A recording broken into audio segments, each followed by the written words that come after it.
Hello, hello. Um, Let me know in the chat if you can hear me. So I will be joined soon by Sebastian of Naturalism Next. Thank you everyone for your well wishes. My daughter has finally been born. She was 2 weeks late, and she's perfect, absolutely perfect.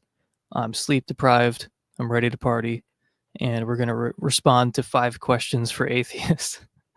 um, I think I responded to one of these things Braxton did, but it was just for patrons. So anyway, like I said, we'll soon be joined by Sebastian of Naturalism Next. And some of you might be thinking, hey, why don't you do some high quality content where you actually like figure out what you're going to say beforehand and script it somewhat instead of inviting on your cretinous friends and then just kind of joking around for 4 hours.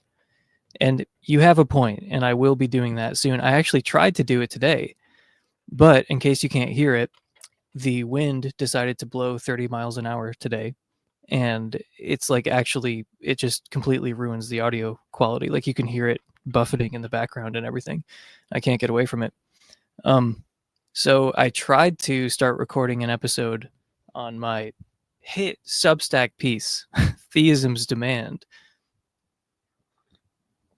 So if you don't subscribe to my Substack, check that out.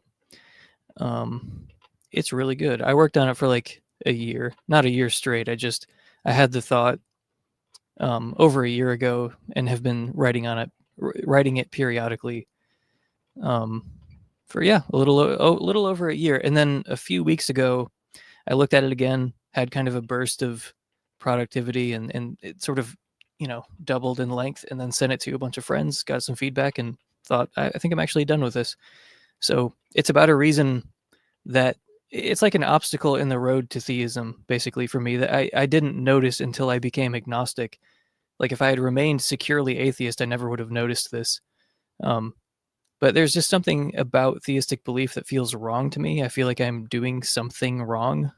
I am doing wrong by certain people when I say that there's a perfectly loving and omnipotent God who presides over reality.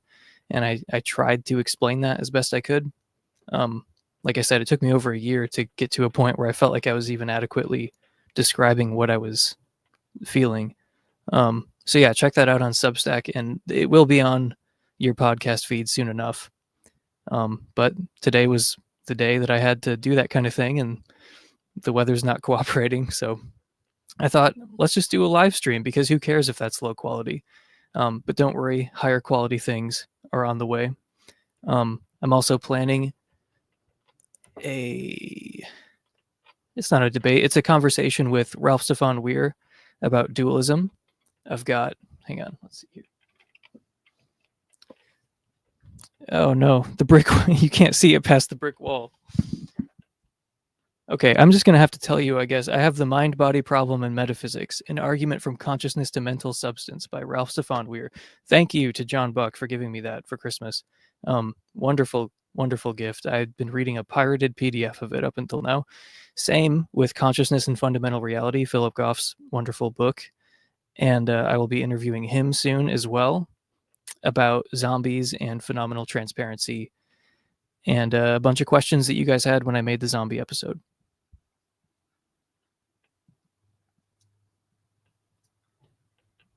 Yeah, just kind of waiting for Sebastian to show up here. I don't want to not give him a chance to respond to any of these magnificent questions. Going live now 10 minutes ago. Yeah, I'm sorry. I've only streamed a few times over the last few weeks, and every time I think I'm pretty late.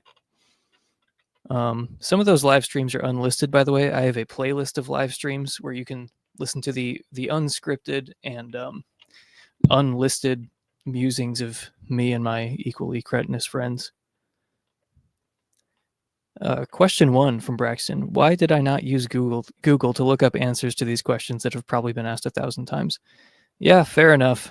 I mean, I have not paid very close attention to Trinity Radio, but I just kind of Googled, questions for atheists, Braxton Hunter, and saw there are all these channels I've never heard of, and every video they post gets like 60,000 views.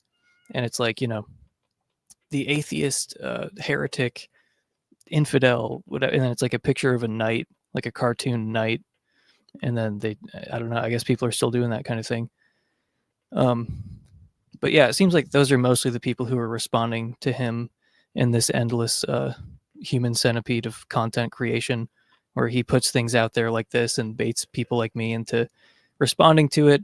And, you know, I can't even imagine his disappointment in finding out that I'm responding to it instead of Alex O'Connor or Rationality Rules or someone who could actually generate a bunch of views for him and create a bunch of clips for him to make different videos about for the next 6 months. So terribly sorry.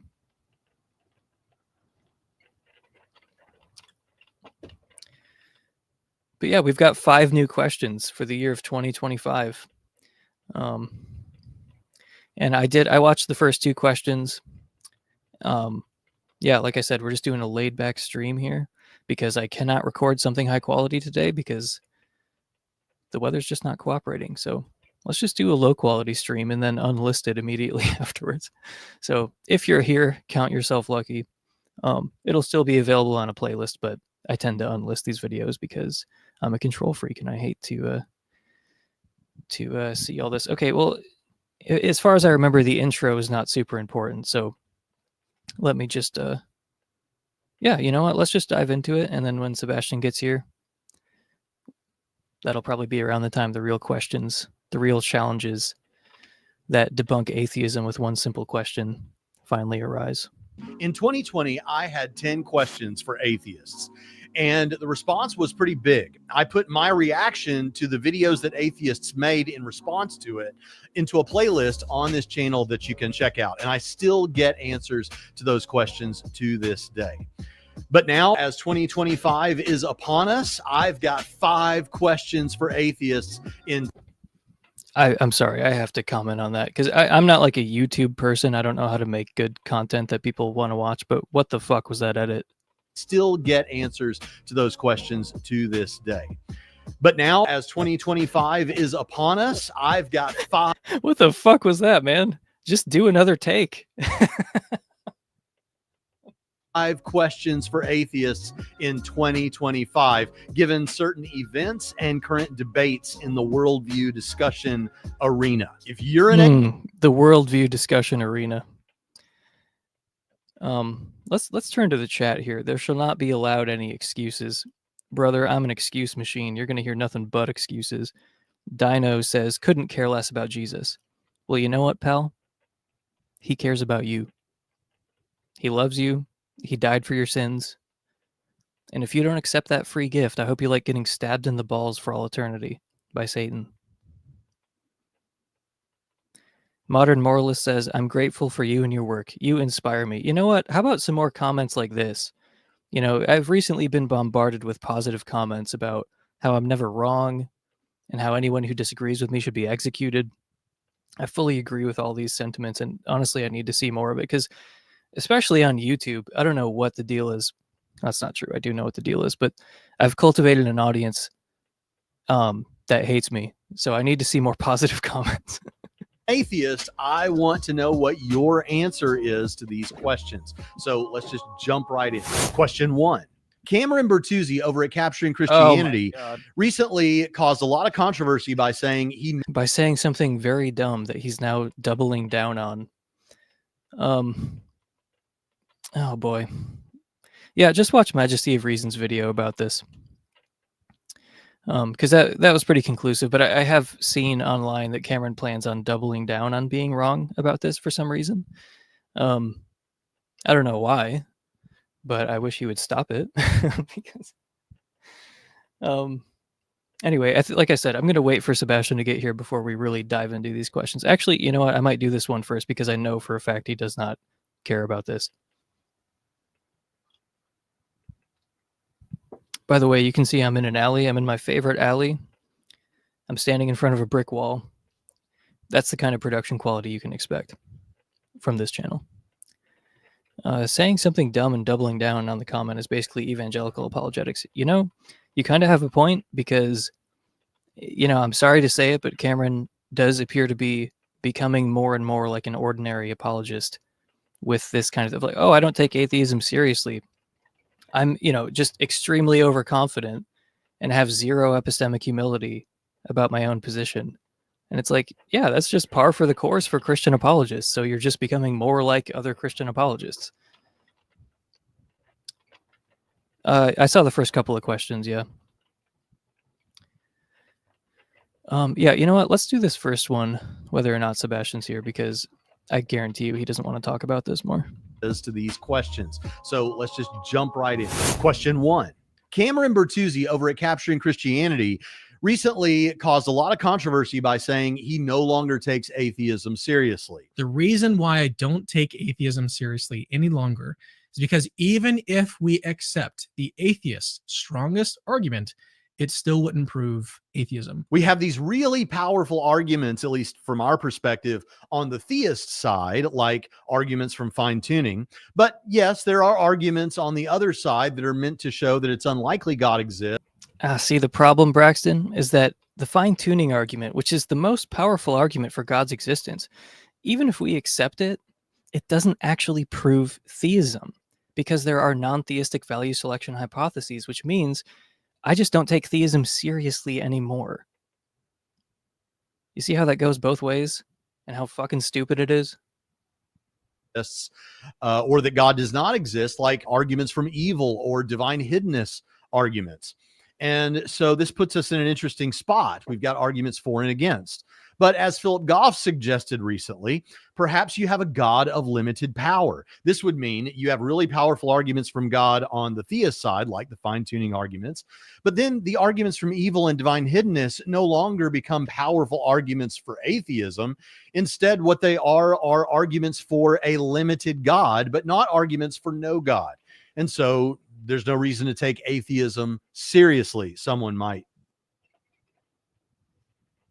Matthew says, I once wrote a blog post titled 5 Questions Atheists Can't Answer. And then it was just 5 unsolved math problems. I remember that. That was very funny because I was kind of annoyed at the title because I assumed it was serious.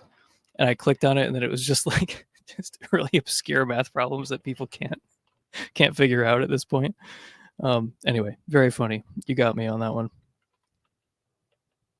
Decide. So the question is Cameron wrong? And if so, why is he wrong? Question 2. Is he wrong? And if so, why is he wrong? I feel like we've covered that. More positive comments. Your discussion with Michael Huemer got me to study philosophy in uni. Thank you. Well, I hope you study English and grammar in university as well, because good God, man.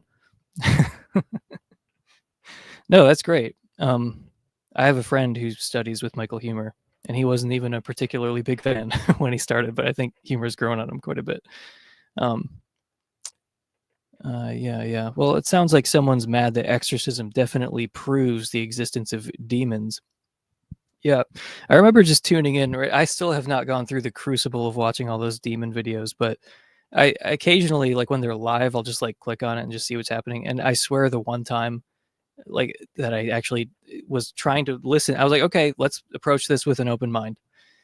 There's some guy who looked like he like doused his head in shoe polish and was talking about how there was a cat that was like going crazy, and he was like, oh, boy, like that cat, he was acting in a way, if you think about it, I was like, that's a demon possessed cat right there. There's just some cat just being like, just misbehaving. And then like this guy was presenting it so solemnly as like that really, that was convincing to me at the time that there were demons involved. And some cats are just like that. Oh, there's also the classic, he crawled up the wall like a spider. I love that one. Oh my God. Yeah, the live chat. Look, man, I have a bad comment section.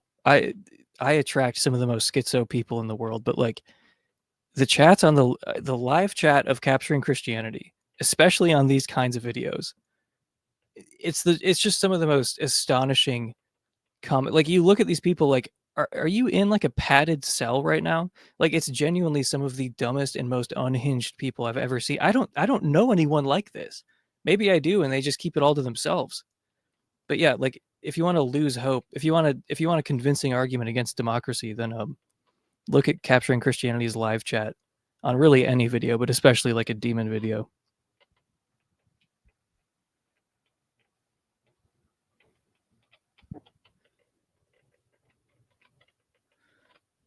Five atheists answers can't question.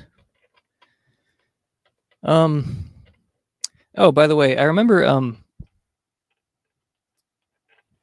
so Cameron had Hugh Ross on his channel with Jimmy Akin talking about aliens.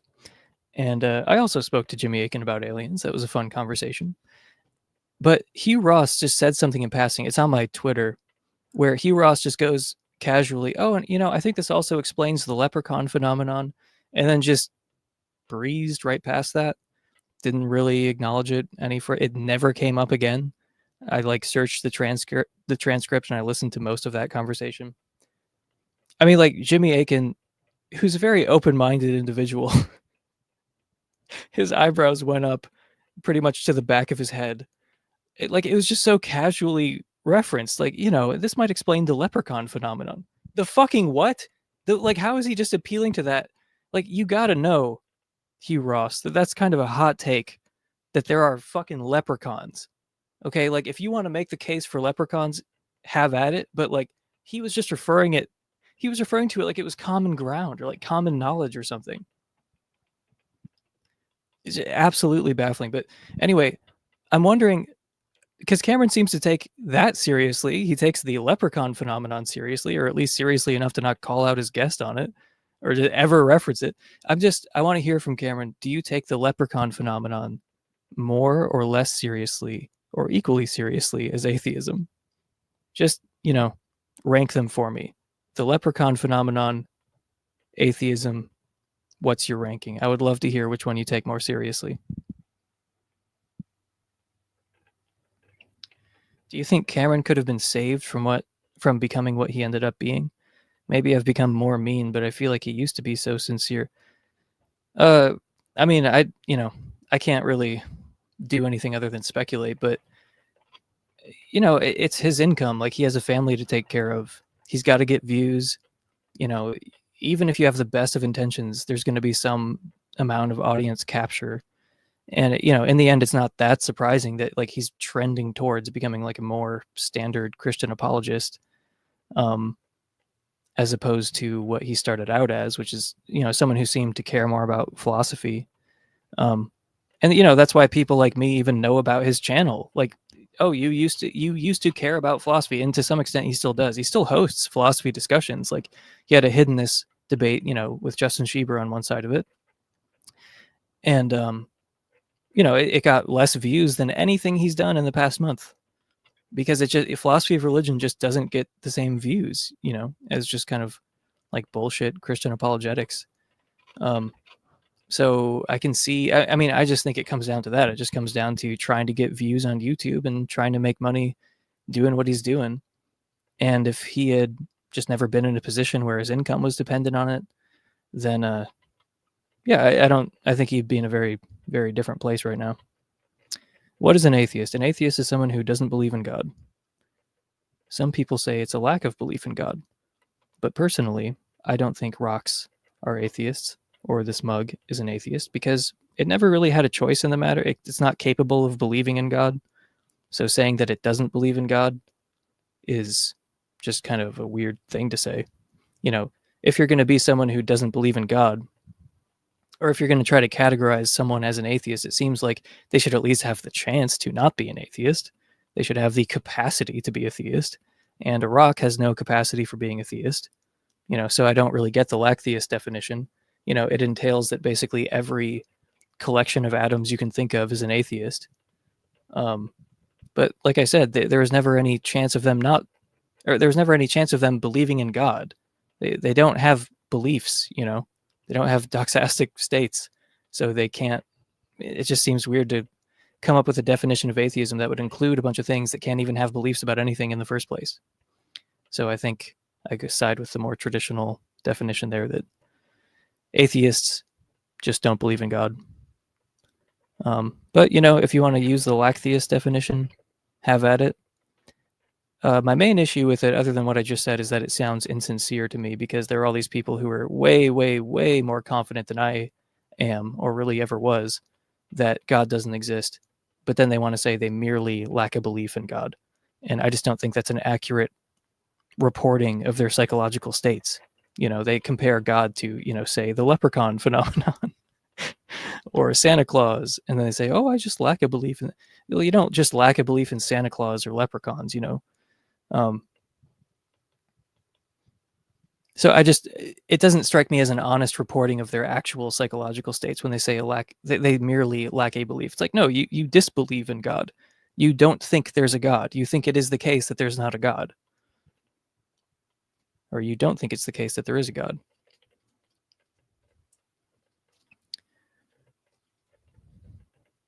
Do you deny the leprechaun data? Yeah, I'm a leprechaun denier. Sorry. Sorry to out myself. Top 10 goblin sightings.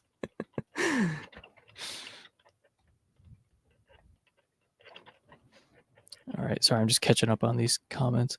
Shroud of Turin, skeptics destroyed with facts and logic. Yeah, I still haven't found a spare 9 hours to watch that digital gnosis video. I'm sure it's good, but I just don't give a fuck about that Shroud of Turin debate.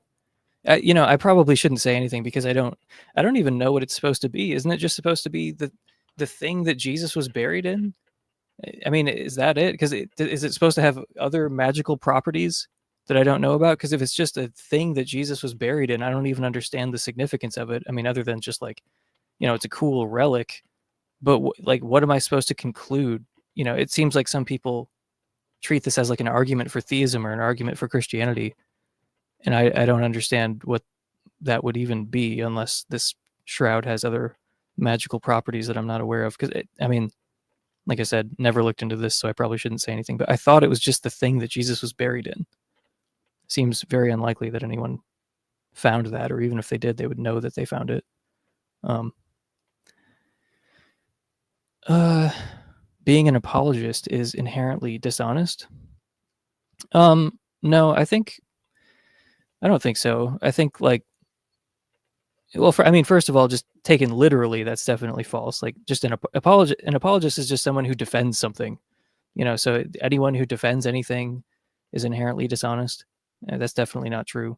But you mean like having a career as a Christian apologist or something, or a Muslim apologist, like having your income depend upon, making certain. I don't know if it's inherently dishonest, but it's definitely not the same thing as doing philosophy, like where you're just trying to figure out the way things are, as best you can. And apologists, you wouldn't really be an apologist unless you were relatively confident in what you were defending, So it seems like there are some guardrails for an apologist where you can't really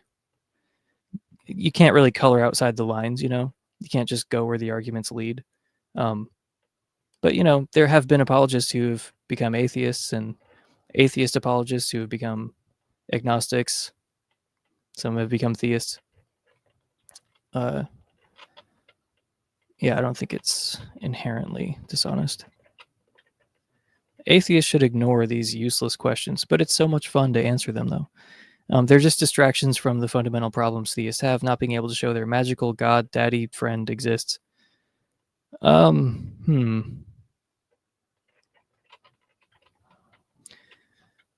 tempted to just say Reddit is down the hall and to the left. I don't know. It's fun to answer these useless questions. And I don't know, he'll say things like, I'm assuming at some point he's going to say, oh, if you're an atheist, how do you have objective morality, or some variation of there are things I've noticed atheist commenters say. Isn't this an intrinsic part of atheism, to be like a nihilist or something, or a materialist or what have you? And the answer is no. So I don't know. I have fun answering the questions, and also just, it's kind of a hobby horse of mine of separating atheism from the various commitments that apologists try to saddle us with. So, but yeah, not being able to show their magical God, daddy, friend exists. I don't know. I think that's a needlessly, I don't know, incendiary way of putting it. That's not how they think of their beliefs. And it's not really how I think of their beliefs either. I threw holy water at the demon and tried to banish it back to hell. My wife was furious and told me not to treat her mother like that. Ayo! Folks, he'll be here all week. Isn't the lacktheist definition someone who lacks a belief in God? Well, no, because they will bite the bullet that rocks are atheists. They'll like emphatically, enthusiastically bite the bullet that rocks are atheists. And rocks are not a someone. And no, also not on panpsychism before anyone says it.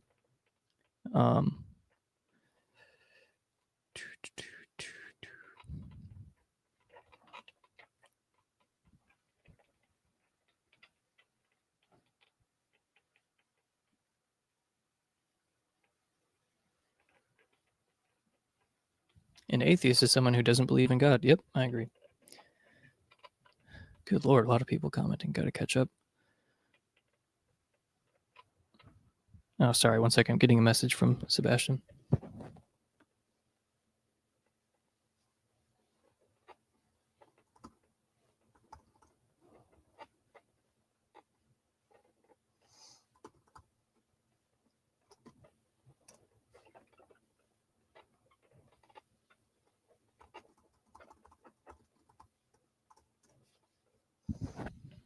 All right, he's coming. He's on his way.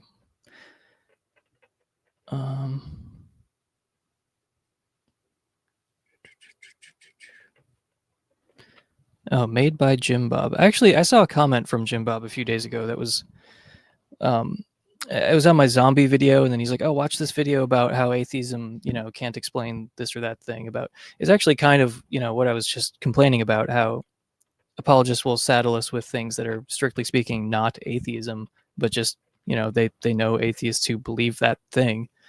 I would say the majority of atheists are materialists, but it's not like atheism and materialism are like necessarily connected. Like if you're a materialist, you have to be an atheist, or if you're an atheist, you have to be a materialist. That's not true at all. And in fact, the non-physicalists who are leading the charge against non-physicalism are all atheists, like David Chalmers and Thomas Nagel, and even historically, famous atheists like Nietzsche and Schopenhauer. Anyway, so Jim Bob asks, why ought we hold true beliefs as opposed to any belief that provides utility, false or true? Well, that's not just a question for an atheist. That's a question for anybody. Once again, this is not like something specific to atheists. It's just a question that human beings have to answer. And it's also something that, by the way, Jordan Peterson would take a different view on than I would. And he's probably closer to your views than mine. But yeah, why ought we hold true beliefs? Well, for one, because truth is valuable in and of itself. I think it's good to believe true things and not false things. I think it's bad to believe false things, generally speaking, all else equal. And also, just if you want to maximize utility, I'm not saying, just forget about maximizing utility. Believing true things is going to help you maximize utility. Like it's a pretty rare circumstance, I think, where you believe something that is totally false and you're still able to successfully navigate the world with that completely false belief. It just seems like the shortest pathway to successfully navigating the world and maximizing utility. You're going to want accurate beliefs. Like it's going to be a huge coincidence if you have beliefs that maximize utility and you're just fundamentally confused about what you're even doing all the time.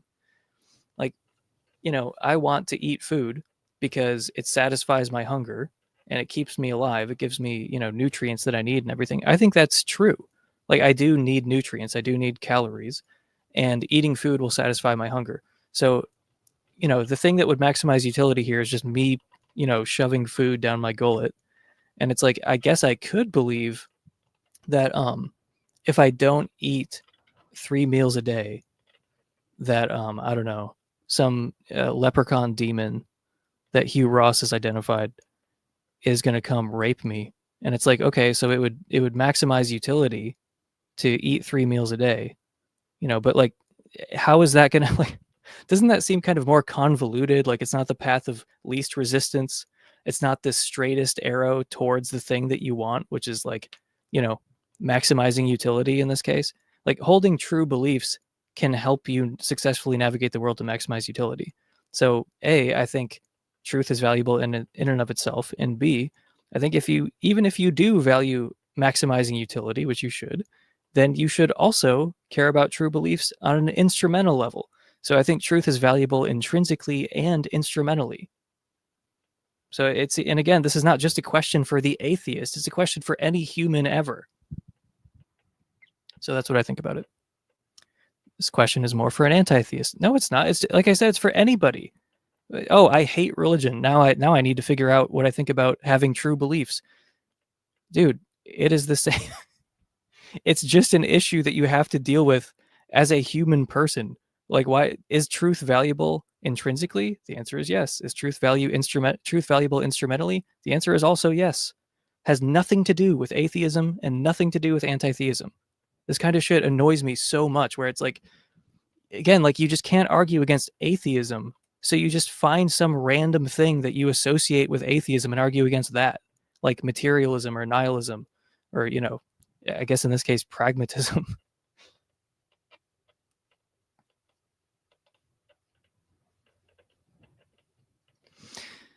Oh, Alex is here. What up, Alex?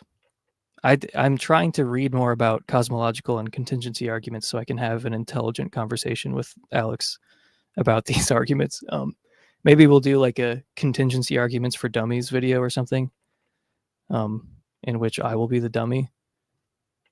I generally historically have been more interested in like design arguments. It seems to cut more to the issue, I guess, that would, at least in my opinion, it would like get you closer to theism than just some kind of metaphysical necessity might get you to theism.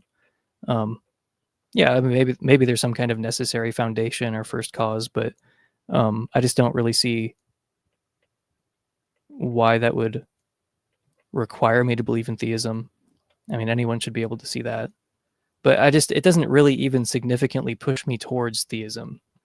Whereas design arguments, it's just, if you have some kind of value selection effect, it's just so easy to imagine like, well, there's an agent, there's a conscious agent who is sensitive to considerations of value.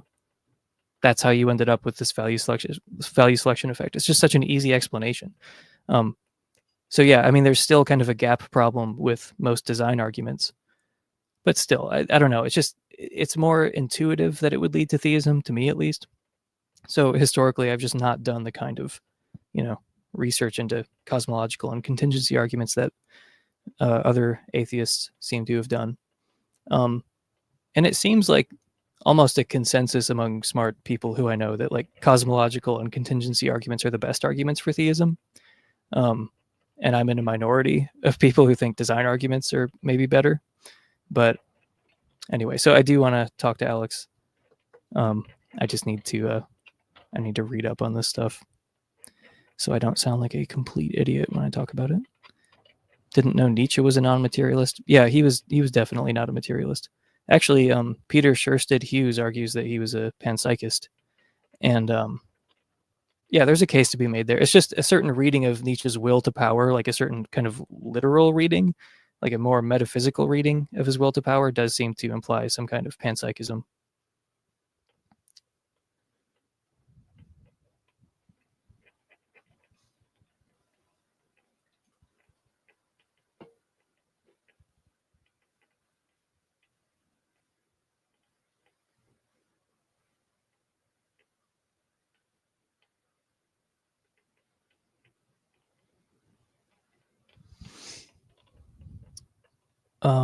How often do you review the landscape of evidence and gauge where you are in the theism-atheism scale?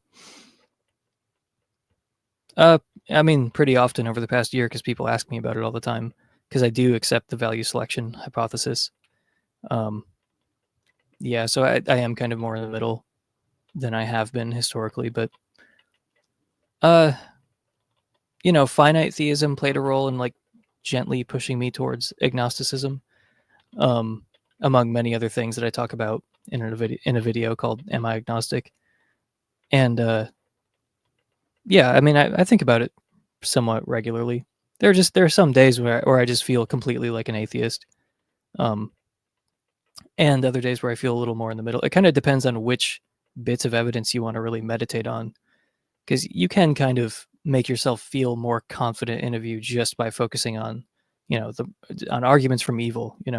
That can make you feel like, God, like theists just have nothing good to say about this. Because it's not because what theists say about evil is so convincing that I ended up an agnostic. It's just I think there's significant evidence for a value selection hypothesis. And like I said, it's just so easy when you're already noticing a value selection effect, when you're noticing things that are improbable and very, very valuable. It is just so easy to take that step of like, well, maybe there's a conscious agent who is sensitive to value. And that's how you ended up with something like this. Much like I am a conscious agent who is sensitive to value. Yeah, there are non-theistic ways of doing it, but it feels kind of disingenuous to accept the value selection hypothesis and then say, oh, theism though? No, completely confident it's false.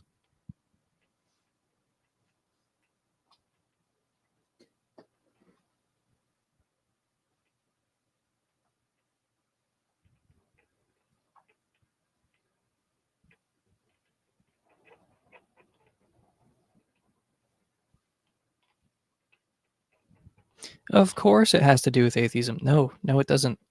I mean, whether or not truth is intrinsically valuable or instrumentally valuable or both or neither, I mean, I guess it has to do with atheism in the sense that pretty much everything has to do with atheism, like maybe in a very trivial sense, but no, man, it's just, again, like whether you're an atheist or a theist, you have all those same questions to answer. I don't really see what work God is going to do for you in that kind of, is truth intrinsically valuable or instrumentally valuable or both or neither? It's like, well, hang on. Have you considered that God exists? What the fuck does that have to do with anything?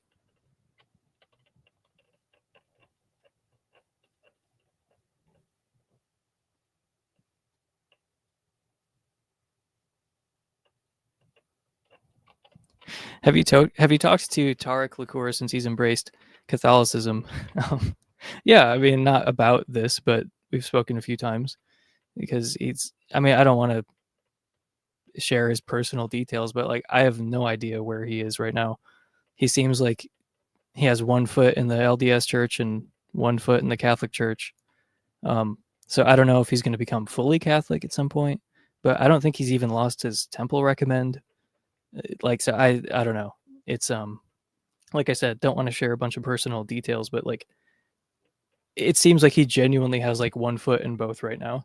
So I don't know if he's just in the middle of transitioning over to one, but yeah, he's some kind of Catholic Mormon for the time being. Which is just so weird because he was so anti-classical theist.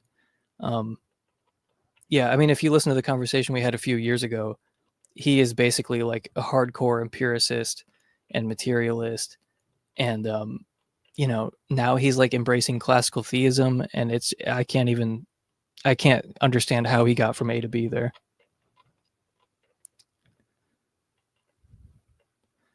Enjoying those discussions on Phil's channel. Keep up the good work, Alex. Yeah, if you guys aren't already subscribed to the much more popular channel, you probably already know about it. But yeah, Skydive Phil, he and Alex and Dan Linford do these streams, and they're really, really great. Very much enjoy watching them.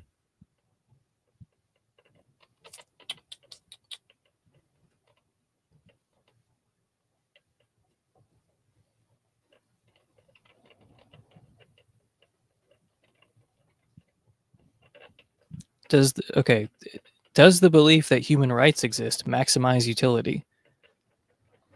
I would call that a false belief in exchange for utility. So you don't think people have human rights? You think it's false that people have human rights, but it's one that maximizes utility? Yeah, I mean, I guess that's kind of an edge case where like a utilitarian might think, well, maybe it's best that people don't believe in utilitarianism or something like that. Yeah, I mean, that's a coherent possibility. I'm not really a strict utilitarian. I'm a particularist. But yeah, I don't know if rights exist. I mean, I think in some thin sense, they obviously do exist. But if you're talking to like the strongest deontologist, would I sign on to everything they think? Like, I don't know. That seems a little bit hard for me to swallow. Yeah, that doesn't mean they're not, like you're saying, politically useful, or like they're a good shorthand. I don't know. But saying that they're just false, I think, is overly simplistic. Saying that, like, oh, well, human rights, the belief in human rights, that's just false. It's like, no, I don't know if it's straightforwardly false. It's just, I don't know if these specific deontic accounts of the ontology of rights is correct. Okay, but like, I think that there's something to human rights, and there's even, there are non-deontological normative frameworks that can explain why human rights is like a compelling, idea to us. So yeah, that's why I think just saying it's false is a little overly simplistic. Yeah, I'm a moral realist, so he believes human rights exist. Well, I'm a little iffy on human rights, but I'm definitely a moral realist.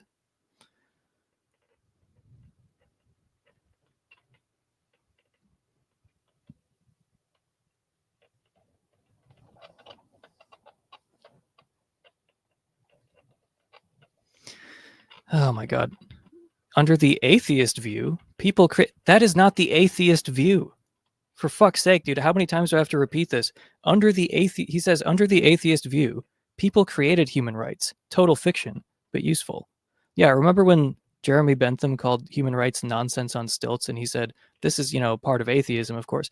He's like a radical act utilitarian. That's the context in which he was saying human rights are nonsense on stilts. It's like, yeah, if you're like a kind of radical utilitarian, you might think that, but not all atheists are radical utilitarians. Not all utilitarians are atheists. Not all atheists are utilitarians. It is absolutely not something you have to be if you're an atheist. So saying under the atheist view is just complete nonsense. Under the atheist view, people created human rights. Michael Huemer is an atheist. He doesn't believe that. He's a moderate deontologist. Total fiction, but yeah. Oh my God. Atheism is the view that God doesn't exist. It really has nothing to do with normative ethics. You can take any position on normative ethics and be an atheist, and you can take any position on normative ethics and be a theist, except maybe act utilitarianism. Because that might, kind of supercharge the problem of evil a little too much.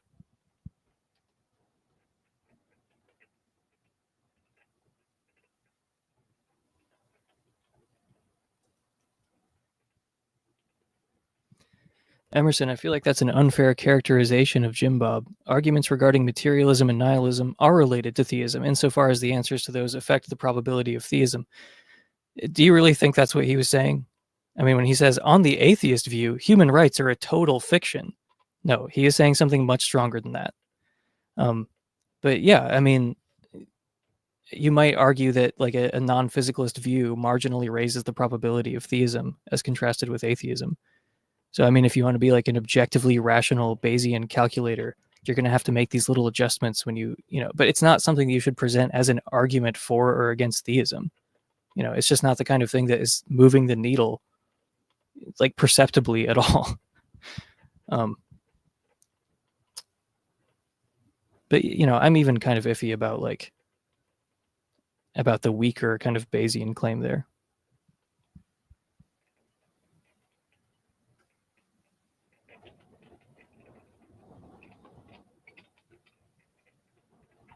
Sometimes Nietzsche says he's a materialist too. Yeah, he says a lot of things. I mean, it's hard to figure out what he thinks because, he's kind of a continental and he's not very consistent over time.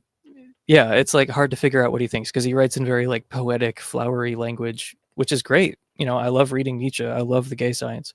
But figuring out, he also says he's just thoroughly anti-metaphysics. So then he wouldn't be a materialist or a non-physicalist, but who knows? I don't know. He does make some bad arguments now and then. So it's hard to tell if he's saying something very subtle or if he's just confused.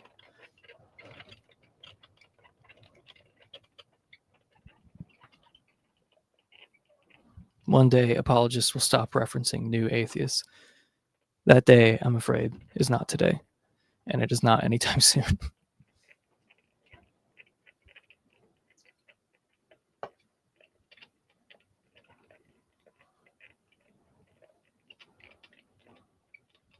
Yeah, like Anthony said, you can even be an atheist and believe in an afterlife. I'm agnostic about the afterlife. Like, I mean, strictly speaking, what is the afterlife? It's like your consciousness continues in some form after death. Okay, what does that have to do with God? Except there are lots of people who believe in God that think that God miraculously preserves your consciousness after death. Okay, but could you have a, non-miraculous way of just, again, just what you are right now? Like consciousness persisting after death. Does your like belief in God really have anything to do significantly with like whether or not your mind continues on after the death of your physical body? Like atheism could be true and substance dualism could be true. So I mean that's a pretty straightforward way. Like if you have an immaterial soul, well yeah, there could be an afterlife. I mean the more important piece there is whether or not you have an immaterial mind that can exist independently of the physical body. In other words, if you're a substance dualist. And substance dualism is compatible with atheism. There are atheist substance dualists. There's like no logical tension between, believing that there's an immaterial mind that can exist independently of the physical and there's no God. So even if you think dualism is required for an afterlife, that still wouldn't mean, atheism and an afterlife are incompatible. But I don't even think dualism is required for an afterlife.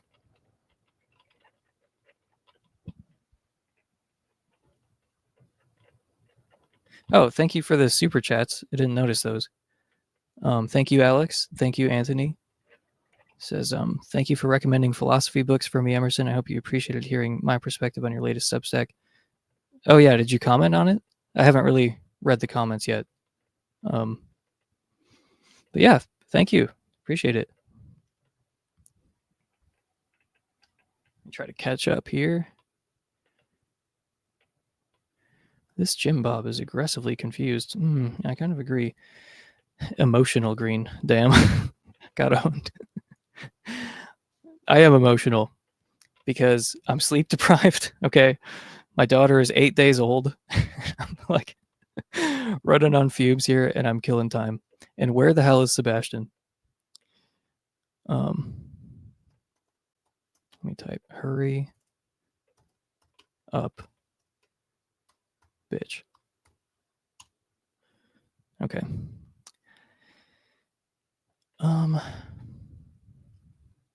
You can't be a divine command theorist and an atheist. Thank you. Thank you for that insight. Astute observation, Ryan. You cannot be you cannot believe in God-grounded morality and not believe in God. That is correct. But actually, I'm not a moral subjectivist, so I don't care about divine command theory. I believe in objective morality. So, divine command theory is not really something I worry about too much. Jim Bob, your ability to exasperate people should not be taken as a win. Honestly, when I brought this up, I thought they said it should be taken as a win. But, this is a free speech platform. But yeah, I mean, it should not be taken as a win. It's kind of like when Cameron is like, oh man, I'm going to upload a video doubling down on my idiotic take that you shouldn't take atheism seriously. I bet it's going to trigger a couple people. It's like, yeah, man, if you say the earth is flat, it's going to trigger a couple people. Like if you just say obviously stupid things that are like fine-tuned to piss people off, like, oh wow, the exactly predictable outcome has occurred.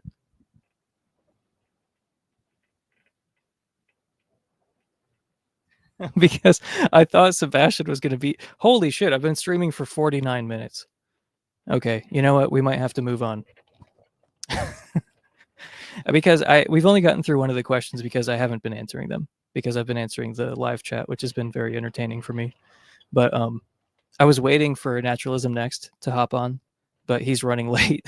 So I was just delaying. So he still might come in here. But we might have to move along here.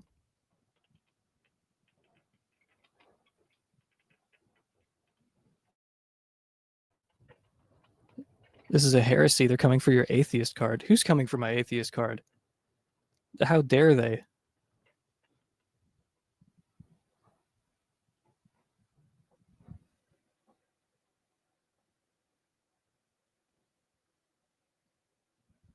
I love this guy.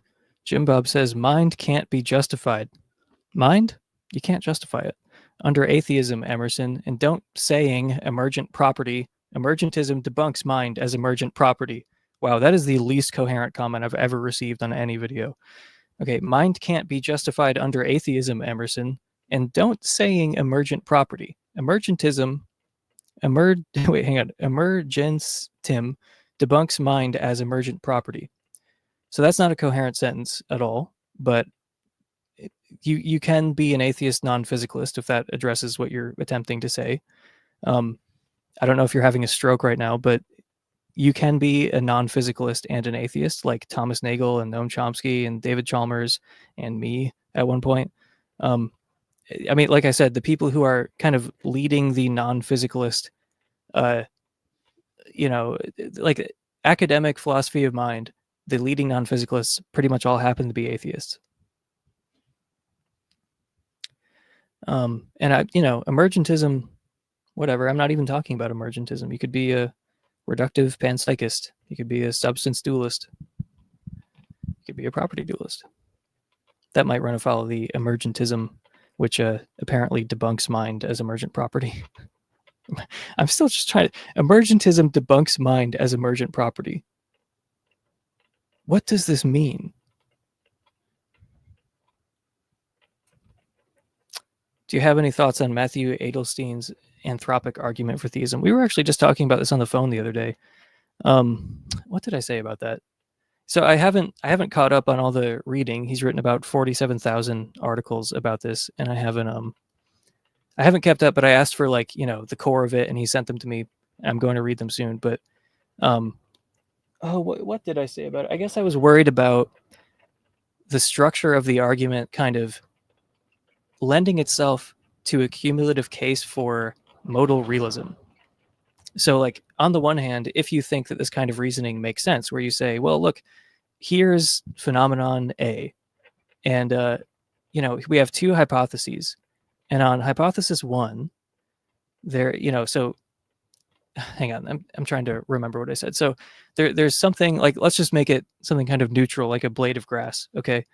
And then on one hypothesis, every single blade of grass conceivable is going to exist. It's going to obtain in the actual world, or it's going to actually exist, not just as an abstract possible world, as an abstract object.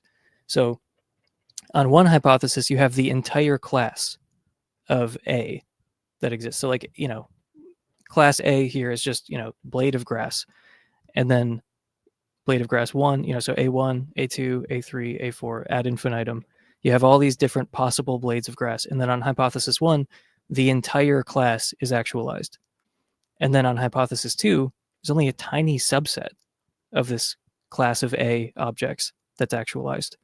Okay, so the anthropic argument seems to be okay, well, because, we look out and we see these blades of grass, we see A1, A2, A3, A4.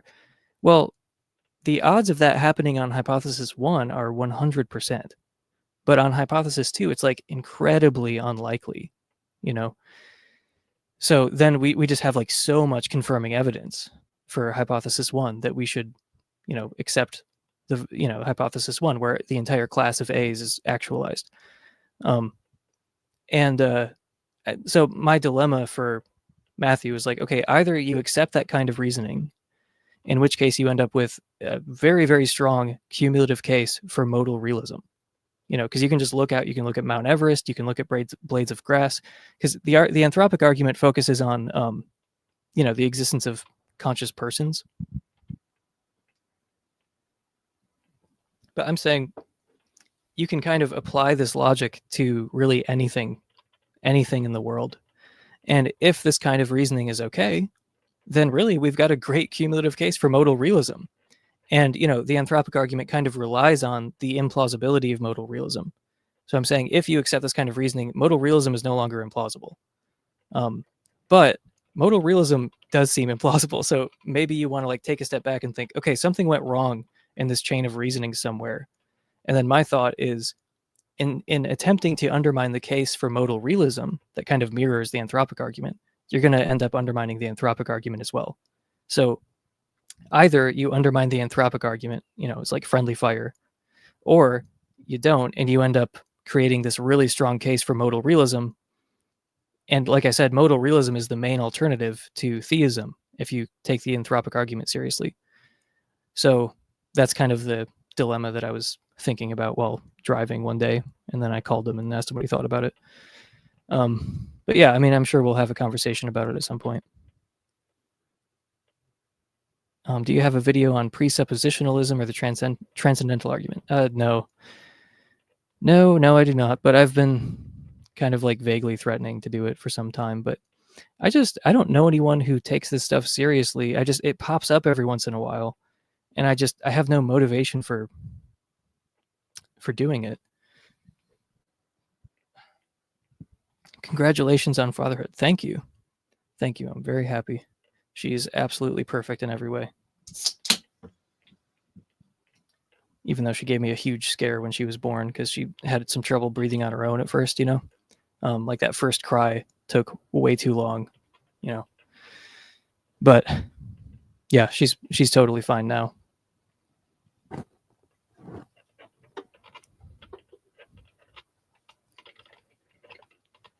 It's okay. I'm emotional too. We're all emotional. Congrats on the new baby. Thank you. I'll stop derailing. Congrats. Thank you. We should probably get to this video at some point. Sebastian says he'll be here soon. And it looks like Valerie might be here before Sebastian. That would really be something. Oh, wow. Thank you, John. I'm at work right now, but would totally hop on. Yeah, we haven't spoken in a while because he's too busy hanging out with his girlfriend. Gay. I was showcasing the book that you got me for Christmas earlier. But thank you for the super chat. And I will soon be interviewing the author of that book, Ralph Stefan Weir.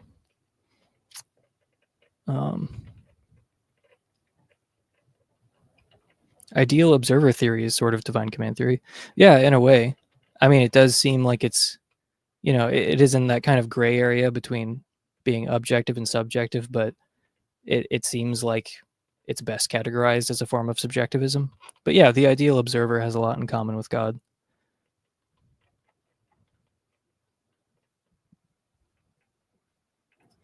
Good arguments win debates. That's not true. I mean, I guess it depends on what kind of debate you're talking about.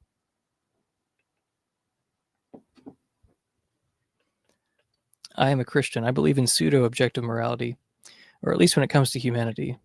P.S. I'm still due to philosophy. Yeah, I mean, pseudo-objective morality is what I would call divine command theory. My cat's automatic feeder just went off.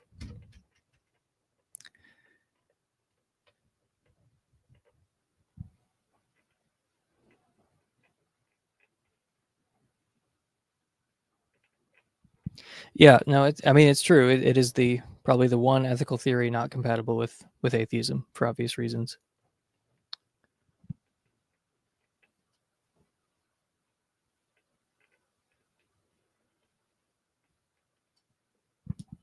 Jim Bob, what are you drinking and where can I get some? I have tea that I've been drinking, but I also have brandy in this plastic cup that I stole from Fraser's Pub, because if God is dead, all is permitted, and you can steal plastic cups from Fraser's Pub. No, they give them away for free, but I've held off on drinking, because, like I said, highly sleep deprived, and I need to be somewhat coherent and sober before this video starts, which is apparently never happening. So I might as well start drinking. And it's Christian Brothers brandy, by the way. Jealous. It cost $8 probably.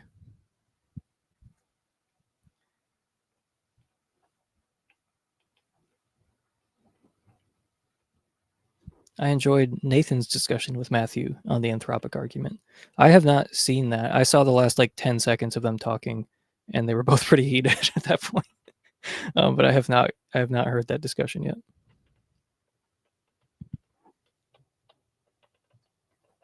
Does moral ontology practically matter when moral agreement seems to do all the heavy lifting? Let me think.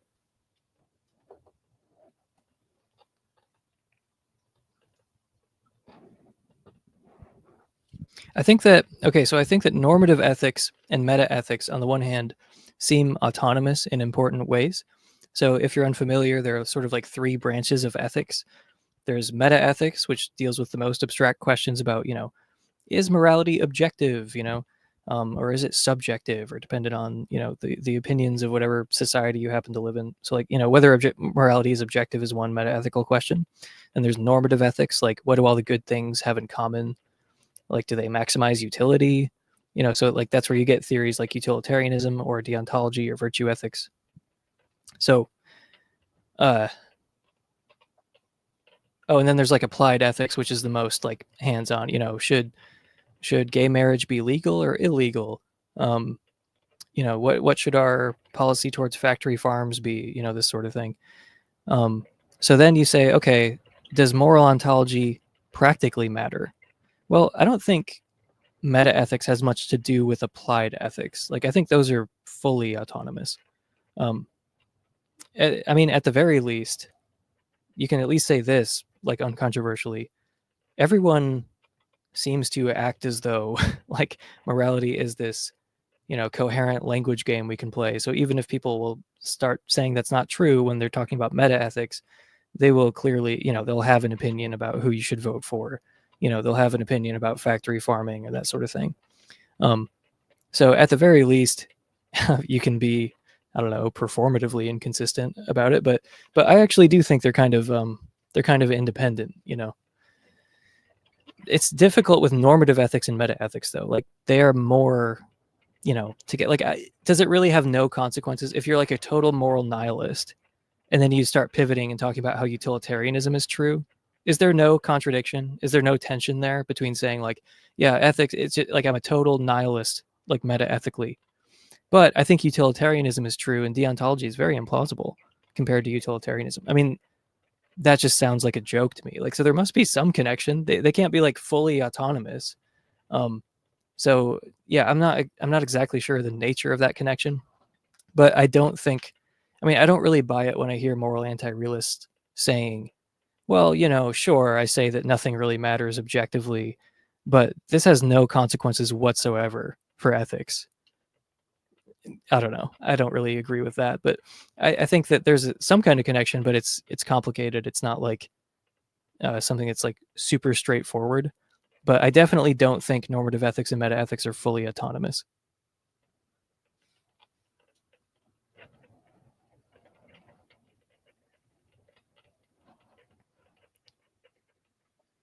Does moral ontology practically matter when moral epistemology does the heavy lifting?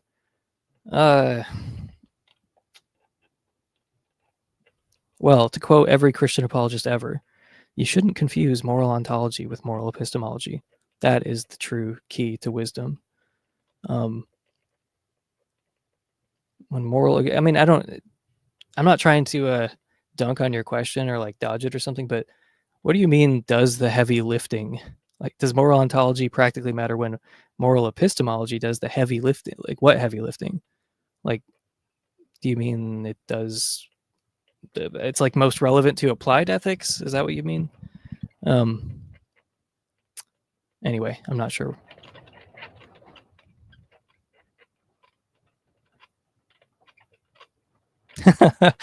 You said you were moving on with the questions like 10 minutes ago, and I also said I was starting this stream at 3 p.m. and yet I was almost 10 minutes late.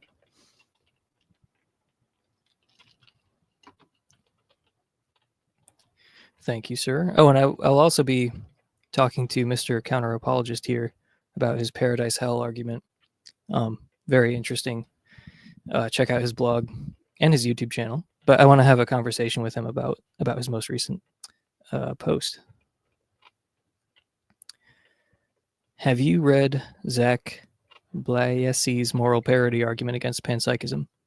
I remember, now that you say that, I have read it before, but I don't remember what it is or what I think about it. I remember being annoyed. Is it going to be the kind of thing like pan-niftyism, like where they assume the one and only argument for panpsychism is some kind of like Galen Strawson-esque anti-emergence thing, where it's like, well, you put, you have one atom that's not conscious, two atoms still don't have consciousness, three atoms still not like anything, and just up and up and up. Yeah, at what point do you end up with some result where it's like, it's like something to exist? You have phenomenal consciousness. That's not a very good presentation of the argument, but it seems like this is what people assume panpsychists have, and they have nothing else. So if it's a parity argument, I assume it's something like that, because there are like 10 million iterations of this parity argument against panpsychism, pan-niftyism being the most famous one, where it's like, hey, things are nifty, but if you try to give me a reductive account of niftiness, you can't do it.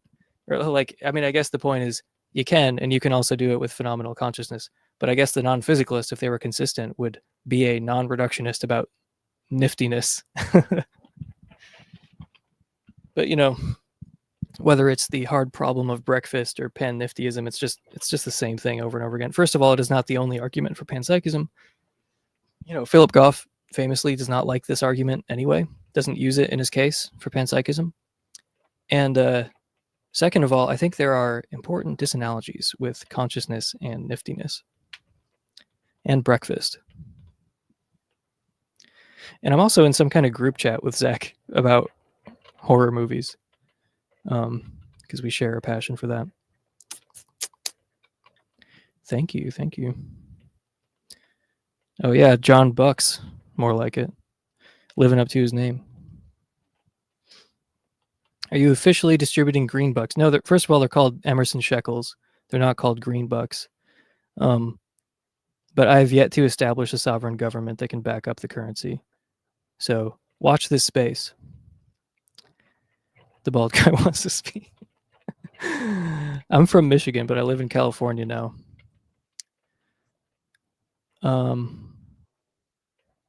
Well, it appears Sebastian has arrived. Fashionably late as always. I've been streaming for over an hour. I've just been reading the live chat and yelling at people getting mad. Actually, it's been an overall positive live chat experience. Why are people getting mad if you haven't even started the video yet? What could they possibly be mad about? Well, atheism is incompatible with consciousness existing, I found out. And that's true. If you're an atheist, you can't value truth or something, various things of that nature. Well, truth doesn't exist if you're an atheist, so right. So that's where we've been. But I saved you from question 1, which was just about Cameron and whether or not we should. Is he right or wrong to say atheism shouldn't be taken seriously? How come? So we already did that one, so you've been spared having to talk about that again. Oh, yeah, we already talked about that, and Joe, lots of people have responded to that at length. So, well, he is doubling down on it, I've heard. I mean, he can't.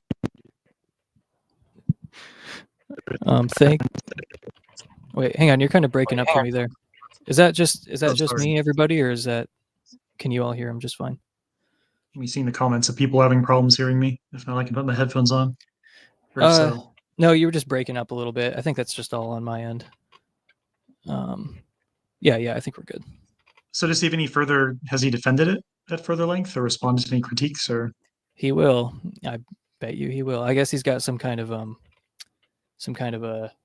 he's going to explain Bayesianism to us, because we're too dumb to understand Bayesian epistemology. So he's going to visualize it for us, and then we'll see that he's correct to not take atheism seriously.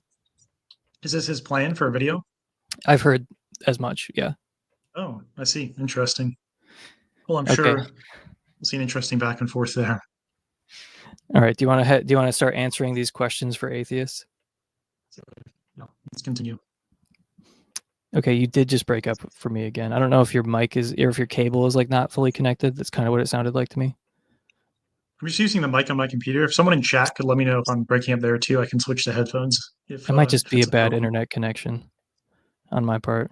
Yeah. Okay. All right. Yeah. Let's just roll with it. Is Cameron wrong? And if so, why is he wrong? Question 2, some atheist creators seem to think that the recent presidential election was so important that it changes the way they should do things on their channels. Watch. I am going to be changing things up on YouTube quite a bit, to the extent that I'm not going to be doing this channel anymore. So I don't think the timing is lost on anybody here, that this is happening, shortly after the last political election. I'm not going to lie, very, very distraught and a little freaked out by the results, not just who won, but the extent by which they won. And that does get us all thinking about our future and our safety and what things are going to look like going forward. Basically, what that did is that just jolted me. For a while, I just kind of been on the treadmill doing what I was doing. I wanted to get off at some point and doing something different. And so this election and the little jolt that it gave me just kind of pushed me off the algorithm treadmill and gave me the prompt to just do something a little different. I am shifting gears a little bit here and widening the lens, so to speak. And I want to talk about it because I've changed my mind since my last video. I posted a kind of off the cuff video of my thoughts and feelings post-election. And I said that the political conversation, I didn't want it to set the tone for future videos. And I didn't want to get into politics. And I wanted to stay focused on what I was doing. But I changed my mind. Why do you think that this election was so impactful to atheists in this way? What did it reveal about the culture? Question 3. I will be the first one brave enough to say, who the fuck are these people? Do you know who those? Do you know who they are? I've never seen either of those two people. No. Okay. Well, as someone pointed out in the chat, like, why are you asking us why they changed their channels? Why don't you ask them? I don't even know who they are. Bizarre question. It has basically nothing to do with atheism, as far as I can tell. It's like, why are these two liberal atheist creators upset about Trump's election? Is that? I mean, yeah. Well, I mean, all the skeptic heavy hitters are here. All the stars are here. We got some guy. We got some lady.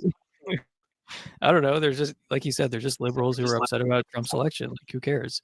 What does that have to do with? I mean, is he just trying to get us to say atheists tend to lean left? Like, yeah, the atheist community leans left. The Christian community leans right.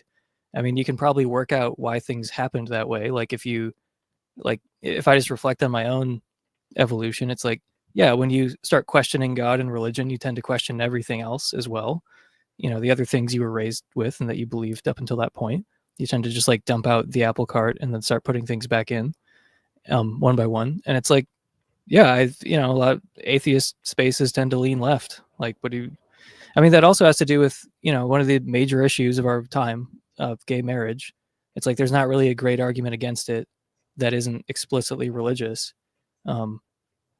So when you leave religion, you end up kind of almost defaulting to the left position on that issue, at least.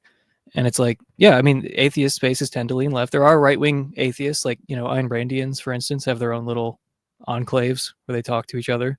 And yeah, we're not all right-wing, but, we're not all left-wing either. Yeah, atheists lean left. Is that your only point?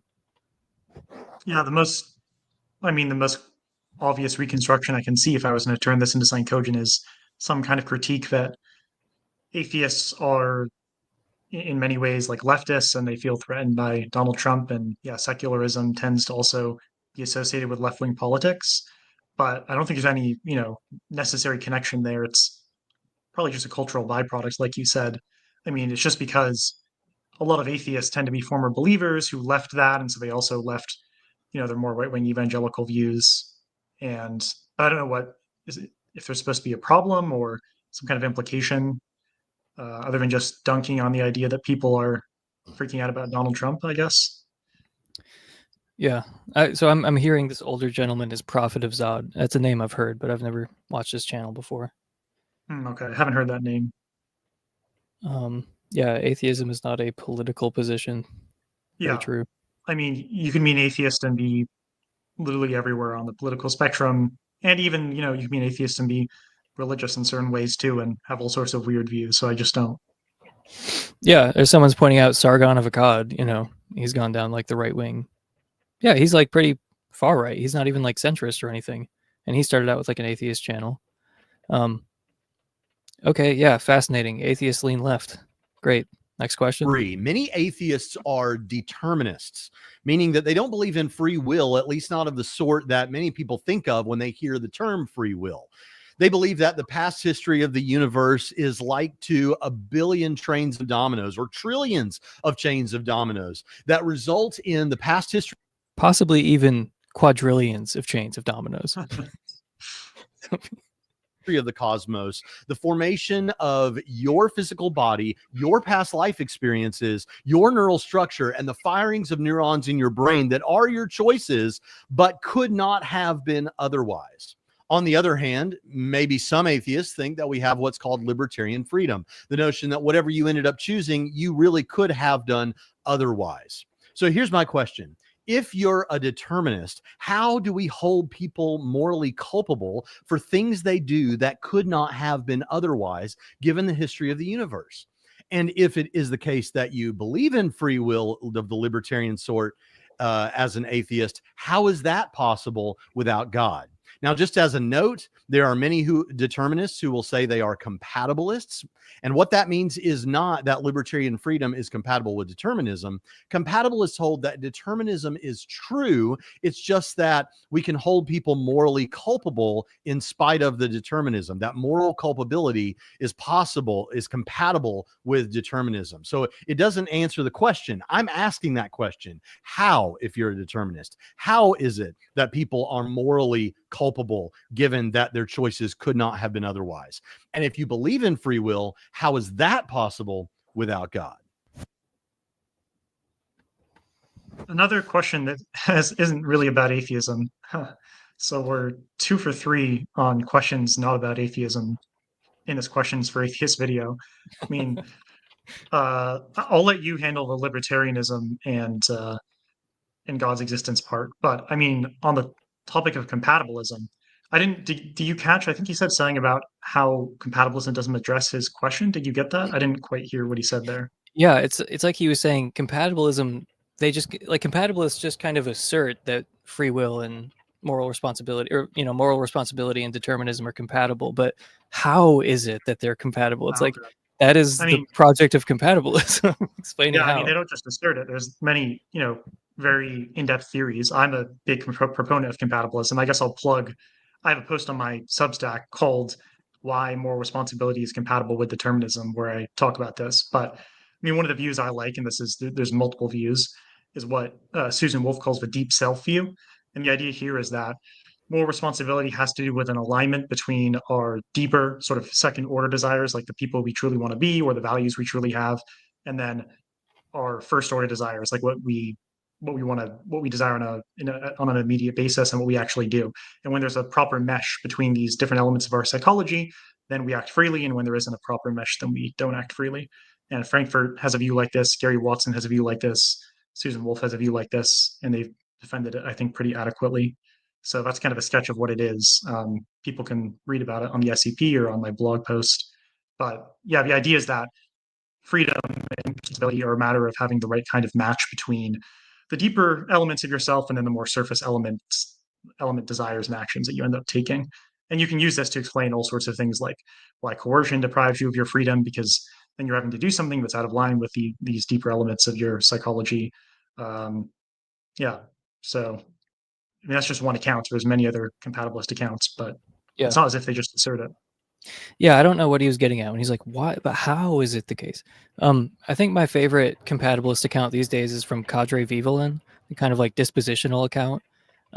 Like a vase is fragile. That's like a disposition, and it is the case that a vase could break, even if it just sits there perpetually for eternity and never breaks. It's like you do have this pretty straightforward account of how there are alternative possibilities and how things could be otherwise, or if the vase was an agent, how it could have done otherwise. But in the case of a vase, just how it could have been otherwise. But yeah, it's like this dispositional account, I feel like, gives you a pretty straightforward, intuitive sense of how you could have alternative possibilities that in no way is incompatible with determinism. Like I said, like a vase is fragile, it could break, and that is true even if it just sits there forever and never breaks. So anyway, that's like, her account is detailed. That's just like a very, very rough sketch of it. But yeah, it makes use of like dispositions and helps, kind of make alternative possibilities compatible with determinism using dispositions, roughly speaking. But you know, I mean, some people don't even think you need alternative possibilities for free will, but Yeah, I'm that's just, my view. yeah, I mean, I don't know. I'm kind of like 50-50 on that, but it just seems like it's so easy to have alternative possibilities in pretty much every sense except for one, like on determinism. It's like, yeah, in like a thinner sense, like in terms of logical possibility or metaphysical possibility or epistemic possibility, you could easily have, you know, could have done otherwise. Like you could have alternative possibilities. And if you want to say that's like a thinner sense than what libertarians believe in, it's like, yeah, fair enough. It's a thinner sense, but it's not like determinism makes it so there are no alternative possibilities in any significant sense. That is false. You know, so And like, yeah. David Lewis has this famous paper, Are We Free to Break the Laws? Where he gives a pretty robust account of how you can have alternative possibilities in a compatibilist sense. So you can be a compatibilist who believes in alternative possibilities and thinks that's what grounds free will, who rejects, the principle of alternative possibilities relevant to free will. I'm kind of sympathetic to both. I think the principle isn't relevant because moral responsibility, the descriptions we make of it aren't dependent on alternative possibilities. But to the extent that we do think it's relevant, you can still give a compatibilist analysis of it that's perfectly acceptable. Yeah. Yeah, it's not all about alternative possibilities anyway, but even if you want to say it is, that doesn't rule out compatibilism. But I mean, I guess one thing I wanted to say is, you know, I'm trying to like accept as much of his framing as I can, where he's saying, like, I'm assuming he would say what most Christian apologists say about this, like, well, if you're an atheist, which means you're a materialist and a determinist as well, then you must believe that when humans do things, that's no different than like, you know, shaking up a Coke can and then it fizzes everywhere, or like, you know, a rock rolling down a hill. It's all just determined, you know. So I mean, even if you accept that framing, I don't really think his point makes sense, because you can still hold people morally accountable in most senses of, you know, moral accountability. Um, Even if you accept their bullshit framing about like, oh well, human beings are just, you know, electrified meat, you know, if they, I mean, we are electrified meat, but you know, they would say that's all you are on atheism. Um, so why is that a problem? So why does that lead to where they want to take it when, okay, sorry, let me try to put this differently. So imagine like an asteroid is hurtling to Earth, you know, and it's going to just destroy the Earth. I don't think anyone would have any issue with like blowing it up. You know, no one would ever say like, well, it can't help it. You know, we live in a deterministic universe. You can't hold the asteroid responsible for what it's about to do. So you can't intervene in any way to try to bring about a better outcome. Like no one would even be tempted to say that. And then these apologists turn around and say, well, on atheism, that's what you are. You're just an asteroid. You know, you're just a Coke can fizzing. You're just this physical process or whatever. So how can we hold anyone morally responsible? It's like, when you say hold people morally responsible, do you mean like put them in jail? Do you mean like, you know, bring that, like hold them to account for what they've done and then they suffer consequences for it? Like, because even if I accept this view that I don't agree with, that we're just electrified meat on atheism, we're no different from an asteroid hurtling towards Earth. Well, look, you would still blow up the asteroid. It has that, like, you would still kind of hold it accountable in the sense that you would take drastic action towards it. So if someone's like going around murdering and raping, of course you can like kill that person or just imprison them. And I just have no, like, oh well, if you view people as nothing but electrified meat in a deterministic universe, you can't do that. Of course you can still do that in a deterministic universe. So I mean, every practical aspect of holding people morally accountable stays intact, even if you accept their bullshit framing, which, like I said, we're both contesting their framing of the issue anyway. But even if you accept some of their assumptions, like what, I just don't see how you lose anything that they're supposedly, you know, caring about with like holding people morally accountable. But as we said, you can hold people morally accountable because they are the source of their actions, even if determinism is true. And if you think it's important, because they could have done otherwise in some sense, even if determinism is true. So yeah, I think compatibilism comes out okay, even after his question about it. Yeah. I mean, what you really need is some kind of argument that if determinism is true, that prevents us from ascribing moral responsibility or anyone being truly morally responsible. And there are arguments for that, but it's not obvious. Like, it's not, I don't think that people just have the intuition. I mean, you can frame things in like these emotional ways where it's like, oh, we're just monkeys being controlled by physics or something. But I don't think that's really uh, going to be compelling or interesting. It's just kind of a way of framing it that's trying to draw out some kind of like deflationary notion of what being a human is. But there are plenty of these atheists can adopt that are going to avoid that. So, I mean, again, this is also not really relevant to atheism. I mean, that's another point. Like, this is so, I think the question of where you are in the free will debate seems to me to be in many ways kind of independent of whether you're a theist or an atheist. I don't see what relevance it has. Like he says, well, libertarian free will requires that you're a theist or something, or he seems to imply that, or that you can't be an atheist and believe in libertarian freedom. Why would that be the case? I don't understand why one would think that. I'm a little bit more sympathetic to something like this, that it might be mysterious why libertarian free will exists in a certain sense if you take certain views, but it's not clear that theism is the only view on which you could have that. There could be atheistic views on which you could have that. Now, I think if you take a really reductionist naturalist picture, it might be harder to adopt that view, although you might even not go that far, Emerson. But in the end, I think largely these questions about free will and moral responsibility aren't super relevant to the existence of God. Mm-hmm. Well, I mean, it does have like theological implications when people want to talk about heaven and hell, and like, if you go to hell for an eternity for believing the wrong theological propositions, and then doxastic voluntarism is true and you can control your beliefs, like, I mean, these things are like relevant to certain theistic questions, but just like you're saying, atheists can take any position on this, and it's not like strictly speaking relevant to atheism. It's like, look, an atheist, there are theistic compatibilists, like many Calvinists are, and there are theistic libertarians, probably the majority of them. But there are also atheists who believe in libertarian free will, because there's just nothing like, I don't get this idea that God is somehow required for there to be libertarian free will. Like, I'm skeptical of libertarian free will because I'm not even like 100% sure what it is supposed to be. Like, I'm not sure if it obtains in any possible world, because when I try to think about it, I end up with some kind of compatibilist analysis like 9 times out of 10. And it's really only for like fleeting moments that I grasp, like, oh, that's libertarian free will. And it never sticks for very long. But anyway, even if there is libertarian free will, I don't understand what God has to do with it. I mean, isn't the point that God doesn't have much to do with it? Like, he's kind of washing his hands of like what we do. Anyway, it's just whatever there is that allows us to have libertarian free will, that could obtain with or without God. Like, if you think you need an immaterial soul, like you need substance dualism to be true in order for there to be libertarian free will, that's fine. You can believe in substance dualism and be an atheist. There's nothing incompatible with atheism, and there is a mental substance that can exist independently of the physical body. Those are just two separate things. So you could be a dualist and an atheist, and some people are.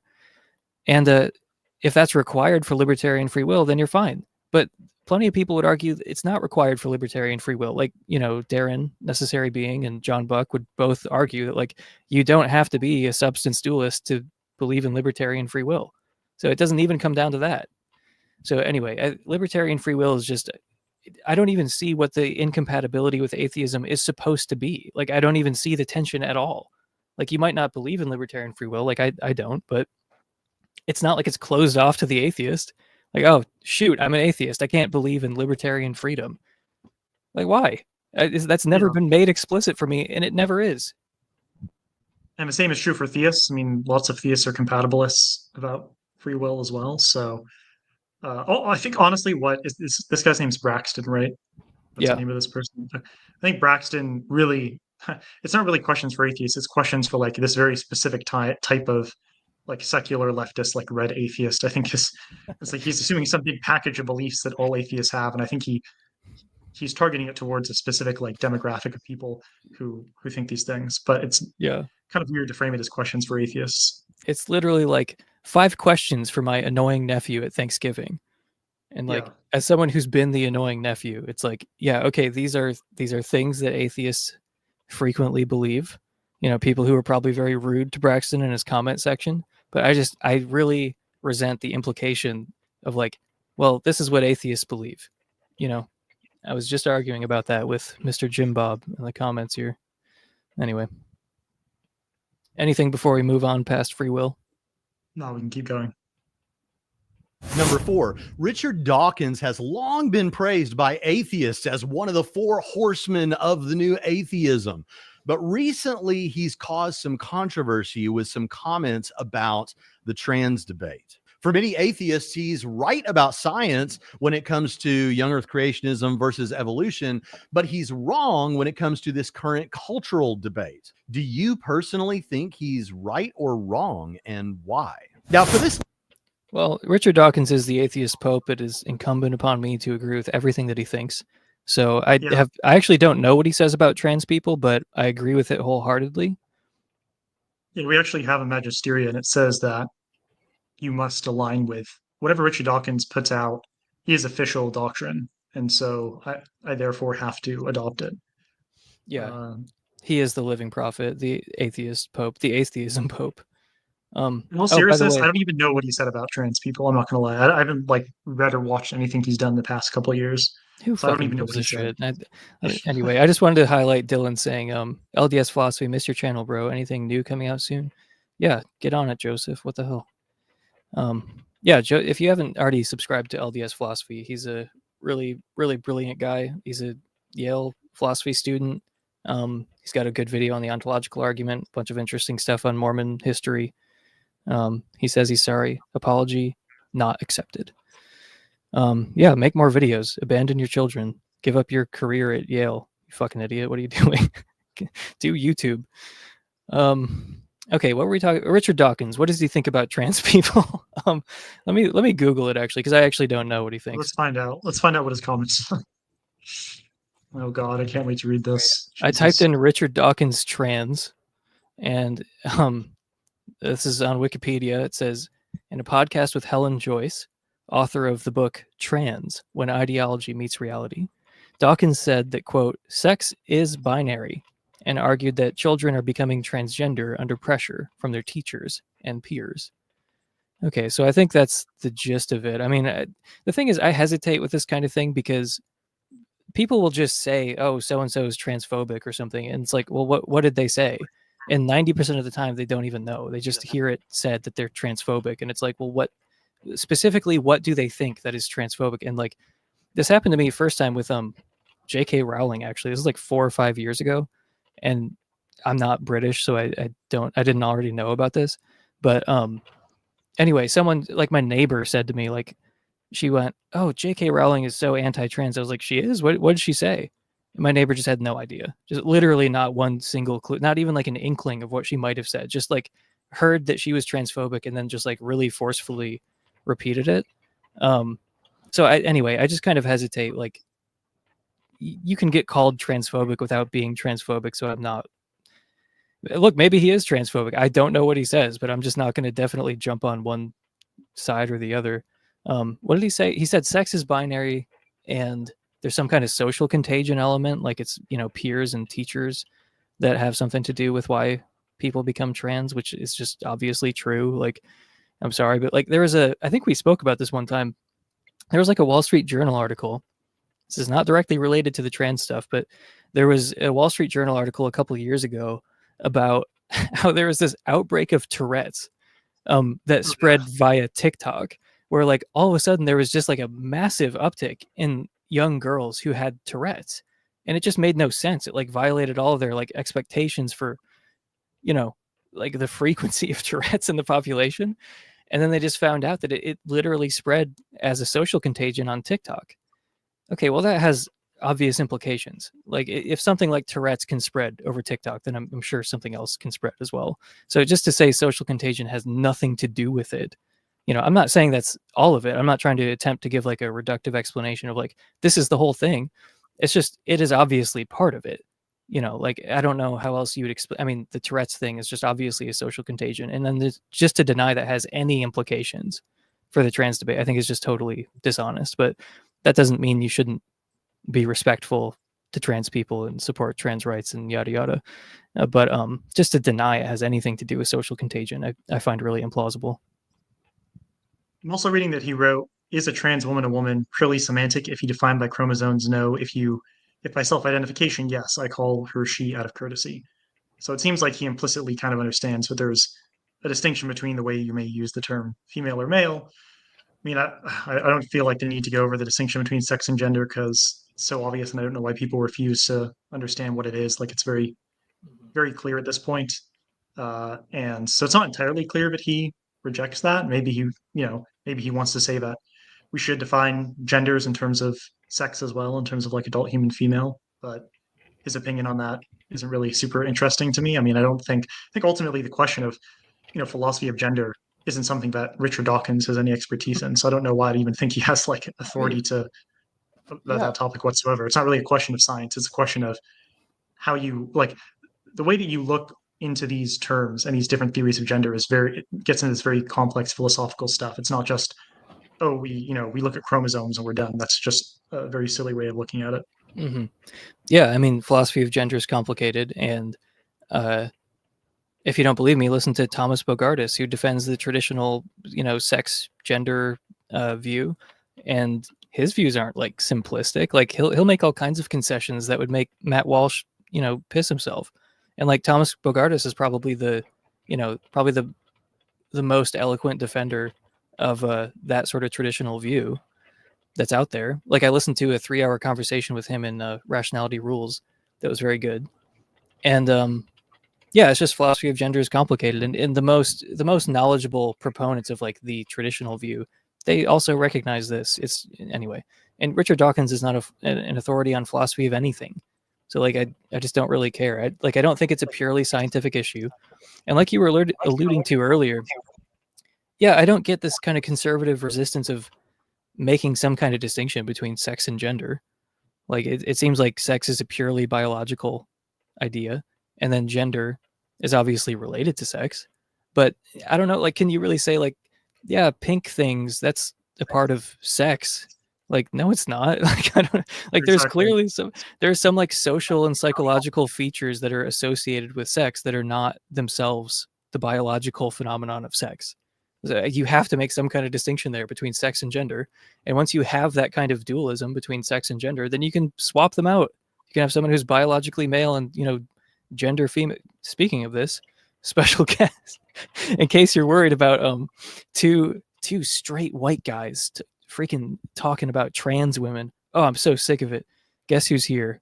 It's Valerie, who, if you watched the last stream, was not named Valerie when you last were speaking to them. But I think they might have walked away from their computer because their mic is still muted and they would be talking and not shutting up for 7 straight minutes. Yeah, there would be no chance. Without hesitation. Oh, they left. The device not connected. Well, yeah, like sorry. I mean, that's just the point that I would have made. It's like it's extremely obvious that our norms around like gender talk and like what it means to be feminine or masculine, these aren't just a matter of chromosomes. These are like there's a bunch of random contingent things like preferences for colors or certain personality characteristics or ways you're supposed to act in society that have changed over time. And the idea that that stuff isn't relevant or a social category worth exploring is just totally absurd. I mean, obviously, we can debate about the extent to which certain psychological traits are downstream of biology, whether it's neurology or genetics, and that's a genuine debate to be had. Like, to what extent are the different interests and inclinations of men and women, socially conditioned, and to what extent are they evolutionary or psychological? That's like a genuine discussion to be had. But I've never understood like people who just say, well, it's just obvious. It's just it's just what genitalia you're born with. It's like that's obviously insane, and I don't know how anyone could possibly defend it. And like you said, even the people who do defend like the more traditional view, they're not going to say, but what I'm saying here is like incoherent or something. So, yeah, like Stephen Woodford was really turning the screws. It was the last like 30 minutes or so, their discussion of Thomas Bogardus and Stephen, where he was like, what about these cases of women who they are men, like they have testicles, but it's like, it's kind of a weird situation. It's a rare disease, but it does happen where like you have testicles and you have XY chromosomes, but you can still give birth. Like you can still get pregnant and give birth. I might be messing up some of the details there, but if you want to hear the actual like carefully stated disease and the argument, then listen to the conversation between Rationality Rules and Thomas Bogardus. It's like the last 20-30 minutes. Anyway, but like Thomas Bogardus was biting a couple bullets at the end there. Anyway, it's interesting. There are genuine edge cases. Okay, it's not like completely black and white. Sex is real, gender is real. I just don't see it as completely black and white. It wasn't exactly intersex, Anthony. It was like it's some specific thing. I wish I had it in front of me, but I didn't know he was going to ask about trans people. Someone said, "Can I identify as having that disease?" Does disease mean being trans? I don't know. Maybe he's talking about the thing where, because I was just talking about a disease where you have very small balls and a very small penis, and like you also have ovaries. So maybe he identifies as having that disease. I don't know. Yeah. So Chris/Valerie said, "Fuck, I'm on my phone getting drinks at Sonic. I don't know how to unmute my phone. I could hear everything anyway." So we're trying to get a trans woman in here. We're trying to hear different perspectives. I'm trying to sit my white ass down and listen. We're opening up the discourse. But anyway, Valerie, we both have a finite amount of Chris's, because I put it to him. I was like, look, I've known you as Chris for like 5 years. You can't just tell me one day that I can't call you that. Can I have like 20 more Chris's just to acclimate? And he granted me 20 Chris's, and I think I've used like 3 of them so far. So you only had 10, so you're on thin ice already. I'm still trying to understand what you mean. Please confirm. I don't. I'm sorry, Ralph. I don't know what we're following. Wait, where's that comment? I don't know if Ralph is. Oh no, I think they're talking to someone in the comments. Oh yeah, they might be. They said, "Wait, I still don't know what you mean." Yeah, I don't know. They might not be talking to us. The difference, I want to know about the disease thing, because I think there might be a confusion here. Like the difference between, so having like a certain disease where it's like you have a certain like anatomical difference or something, obviously merely saying that you have that disease or identifying as having that disease isn't going to mean that you actually have it. But when trans people talk about their identification as, let's say it's a trans female, so they were biologically male, they transition to being female. What they're not claiming is, well, I, in virtue of identifying as female, now possess like female chromosomes or genitalia, right? They're saying that in the sense of woman as we use it in like society, like in gendered ways, in social ways, in psychological ways, that's the sense in which they identify as a female. At least that's, I think, what a lot of trans people would say.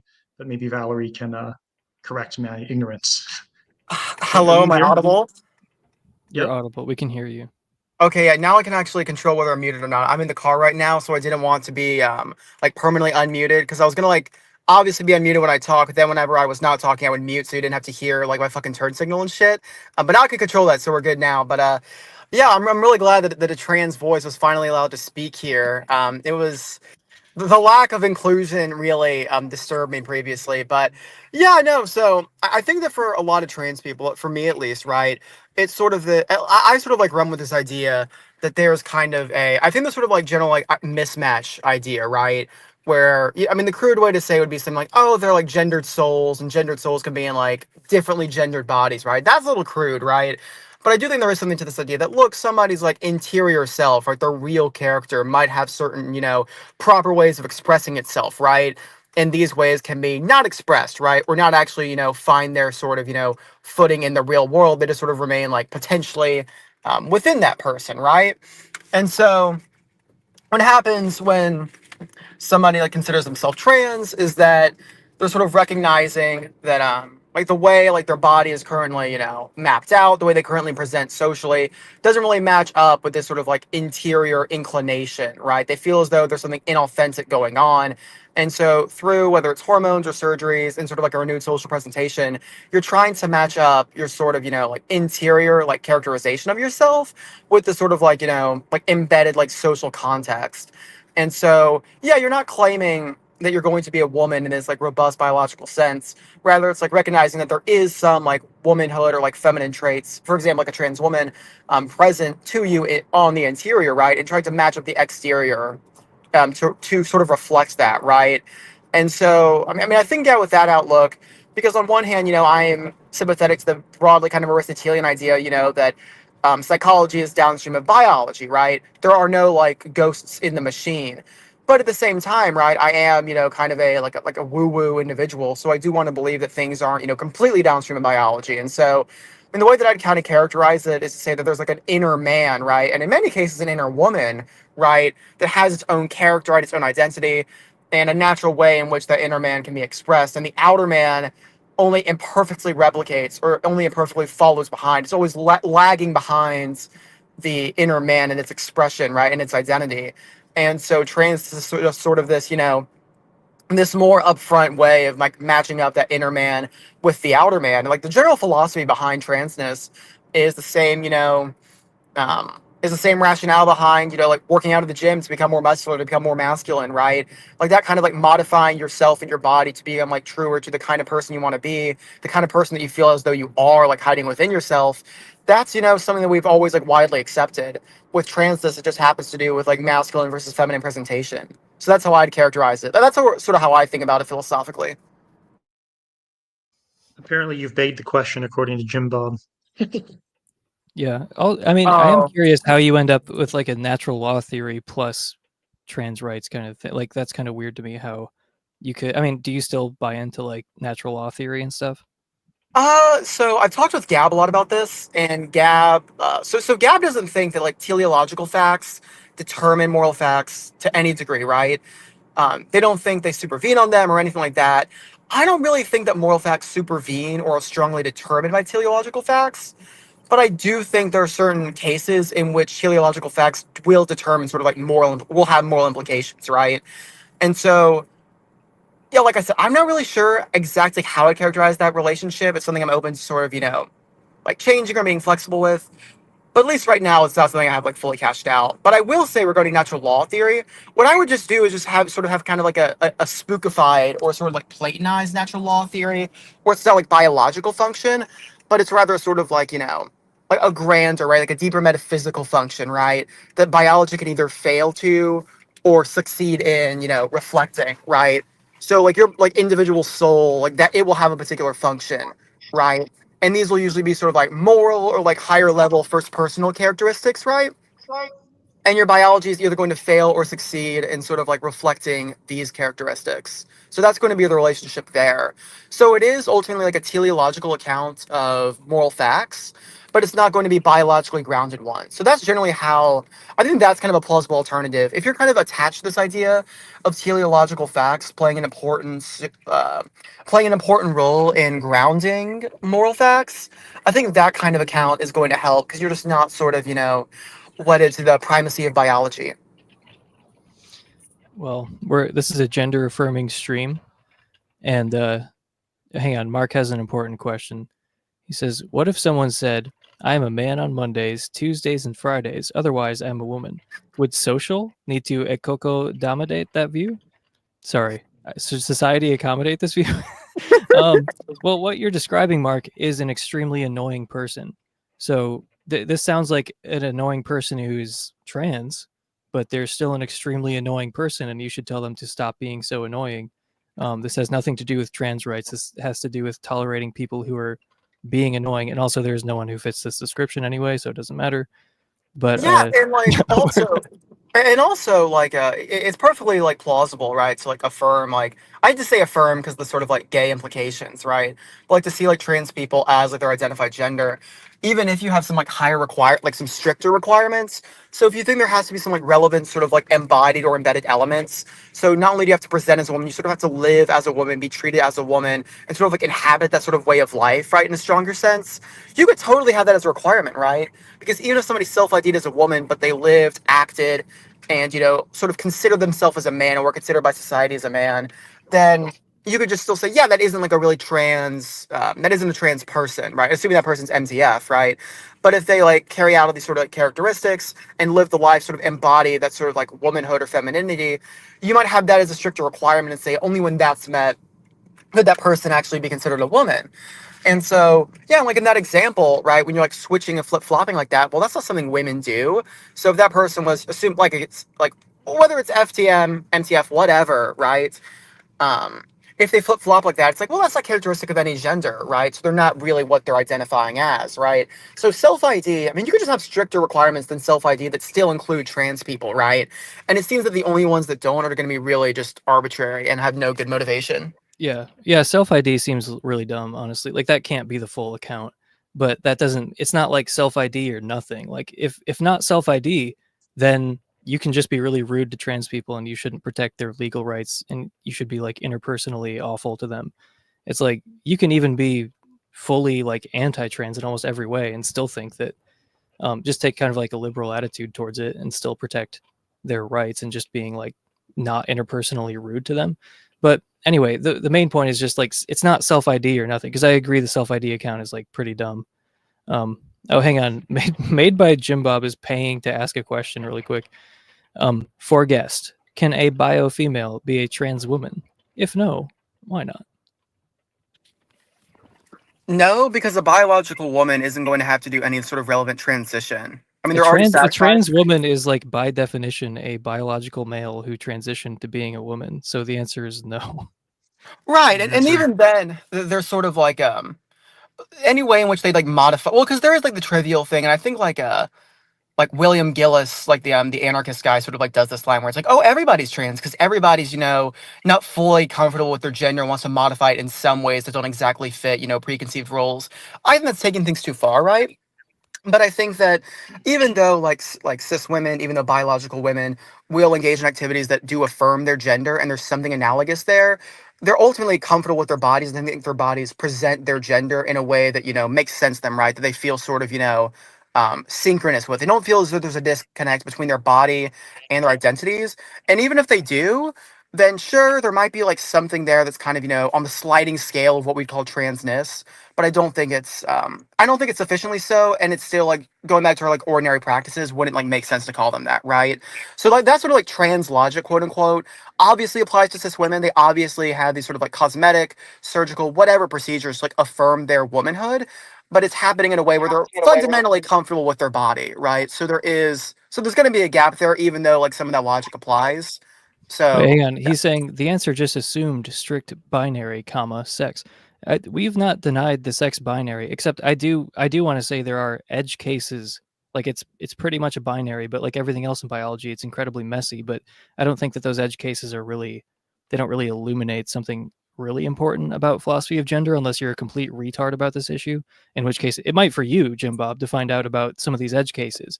Like I would encourage you again to listen to the last like 20 or 30 minutes of Rationality Rules conversation with Thomas Bogardus, if you want to hear what I mean when I say these edge cases. Okay. But like, even despite those edge cases, I think there is, something approximating a binary here. It just kind of matches everything else in the biological world. There aren't really hard edges to it. But yeah, I mean, we are talking as if sex and gender are two overlapping but distinct things. And like, Yeah, yes, like they're male and female. And then, yeah, like we are assuming a kind of sex binary, but that's not incompatible with the trans rights position or whatever you want to call it. yeah, there being, even if we said sex was a strict binary, which as you pointed out it isn't, but whatever, it doesn't really matter. If sex is a strict binary, that what is the relevance of that for the trans issue? I don't understand. Like a trans person could perfectly well agree with that, but they're not when a trans woman talks about being a woman, they're not saying I'm now biologically female in the sex sense. They're saying I'm gendered female. Like this goes back to Yeah, what we and already we can discussed. just say now, just in the abstract, if there is I'm sure there are people who say this because there are people Yeah, who say I'm everything. sure there are, but Yeah, and those people are wrong. Like the people who say, I'm biologically female. No, you're not. Like I don't know like. Is that all you want? You want me to point to the craziest trans activists and say they're wrong? Of course they're wrong. You can't transition biologically.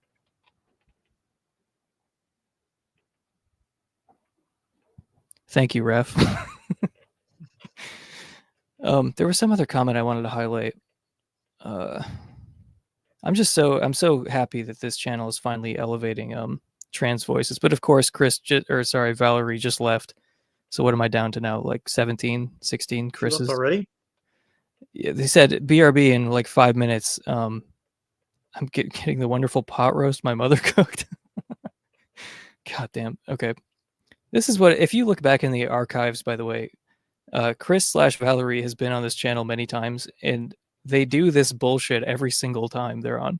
But anyway, there was a comment I wanted to highlight. Do you have anything you want to add before we move on? No, we can move on. I think this is what Braxton wanted. He wanted us to fight amongst ourselves about trans people. Yeah, he wanted to provoke. Uh-oh, Salem coming in with that's called a dead name, Salem. Oh, John Buck has a question. Why must wearing dresses and playing with dolls demand gender affirmation? Couldn't a boy like those things? Seems like the trans movement is quite heteronormative. Yeah, this is a Uh, valid point. I mean, I'll let you comment here in a second, but like, I totally agree with this general point of like, it seems like a lot of trans activists or like people who are, trans affirming implicitly are buying into like gender stereotypes, because it seems like they're kind of, at least when I listen to firsthand accounts of trans people and they say, oh, here's why I'm transitioning, it's because, and they list a bunch of things that are like stereotypically male or female.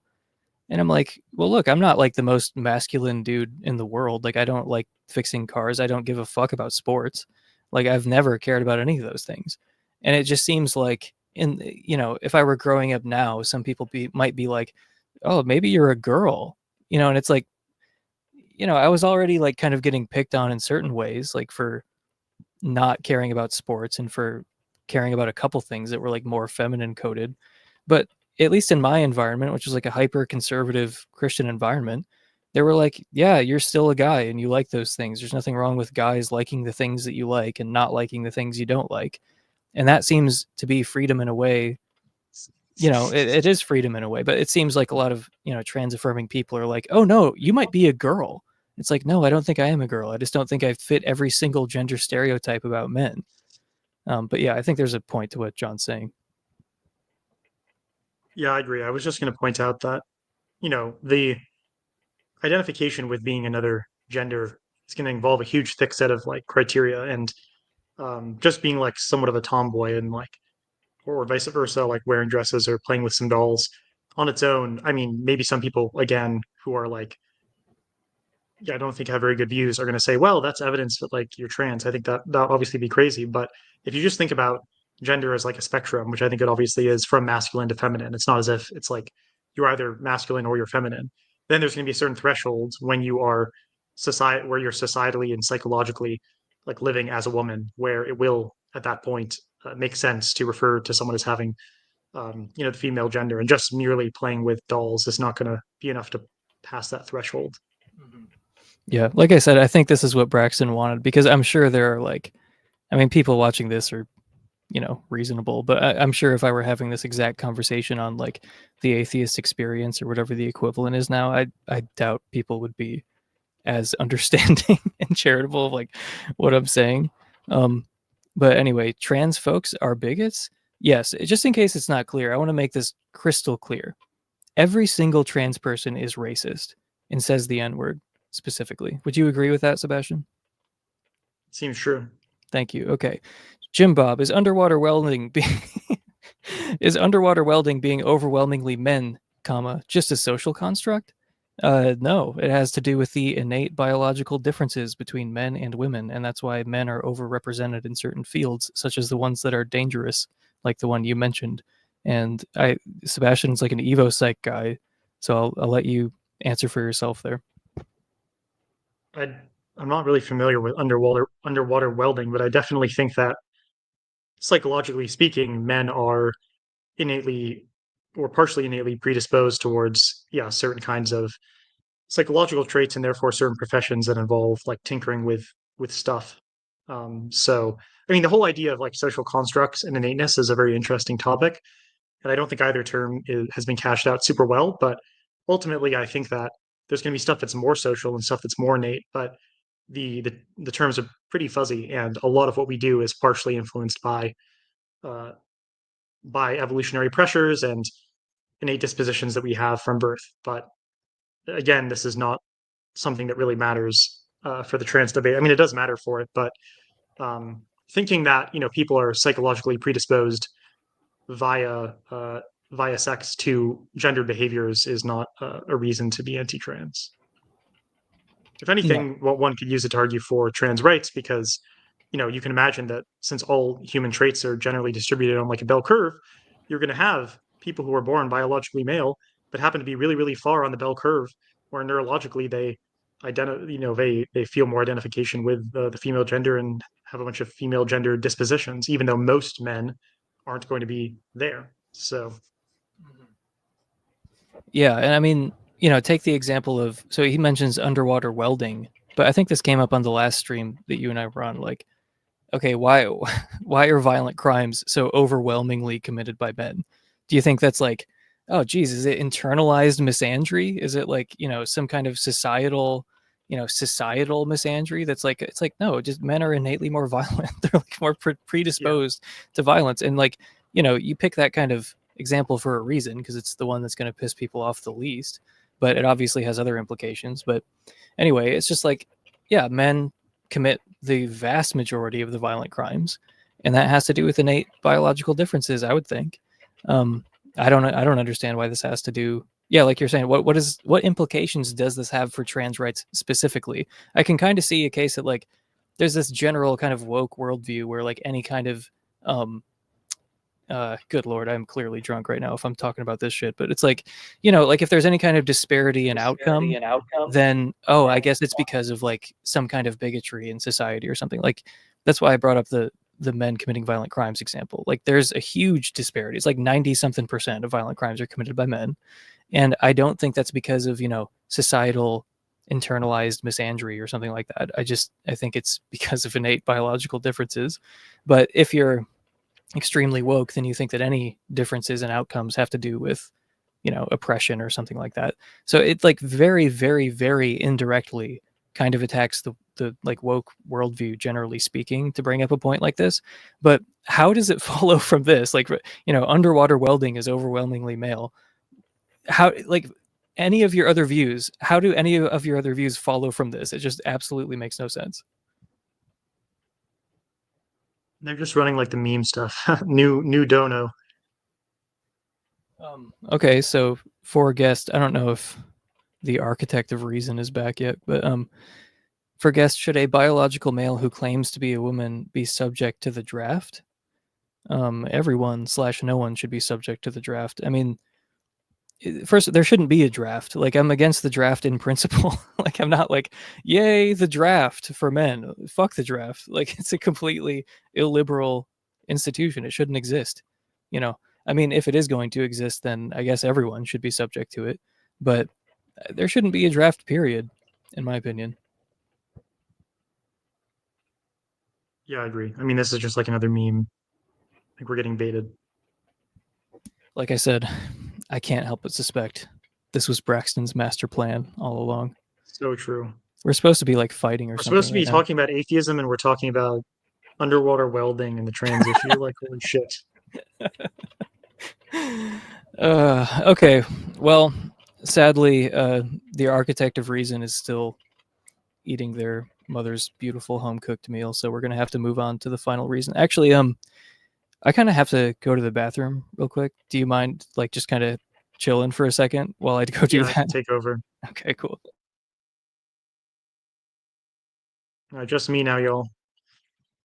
The tyrant is gone. I'm taking over Emerson's channel. Throw your questions in the chat. Subscribe to my Substack and my YouTube channel, Naturalism Next, on Substack, on YouTube. Yeah, going to be a lot of content coming out. And I will disprove Emerson on every single one of his positions because they're all wrong systematically. Raf asked, are there meaningful differences between male and female brains? That's an interesting question. It's very controversial in neuroscience, and that's kind of embarrassing because I'm in cognitive neuroscience, but I haven't read the literature on that issue in depth. But there are definitely arguments to be made on both sides there. I believe there are studies showing that there are differences. And yeah, I'm not sure what the current status of the debate is. What's the next Naturalism Next video going to be? Well, currently the reason I haven't been publishing as much content is because I've been working really hard on this super extensive rewrite of my Why I'm an Atheist post that I wrote on my blog about 2 years ago. That's like way more. It's basically it's less of a rewrite and more of like a complete redo. That's just super long, and that's taking up all my time. And once that's finished, which I'm pretty close to done now, thank goodness, but I've been saying that for a while. I'm hoping by the summer I'll be done. Then I'm hoping to publish like a video version of that, which I'll have to somehow connect. Like I initially already published a series that was a video version of the old blog post, but I'm not quite sure what to do with it because the new blog post like revises a lot of stuff in the old blog post. So I'll either finish that series and publish like an audiobook of the new post, or I'll just redo the whole series with the new content. But I honestly, I've been interested in making more videos, but I'm not sure what else to make. I could do reaction videos like this. I mean, there's a lot of philosophy topics I could talk about, but ultimately laziness kicks in, and this other post has been so time consuming. I'm back. Laziness is the product, is how this happened, because don't worry, everyone, high quality episodes are on the way. It's not just going to be me talking to my friends about stupid YouTube videos forever. No, we're going to do this every day for the next 3 months. Salem, you better be talking about my Substack right now. You should also subscribe to Sebastian's, but I swear to God, if you don't subscribe to my Substack, I'm permanently banning you from the chat. I think Salem's actually talking about my Substack, which was only mentioned once last time. I have a very high published audio anything on your quality Substack? podcast.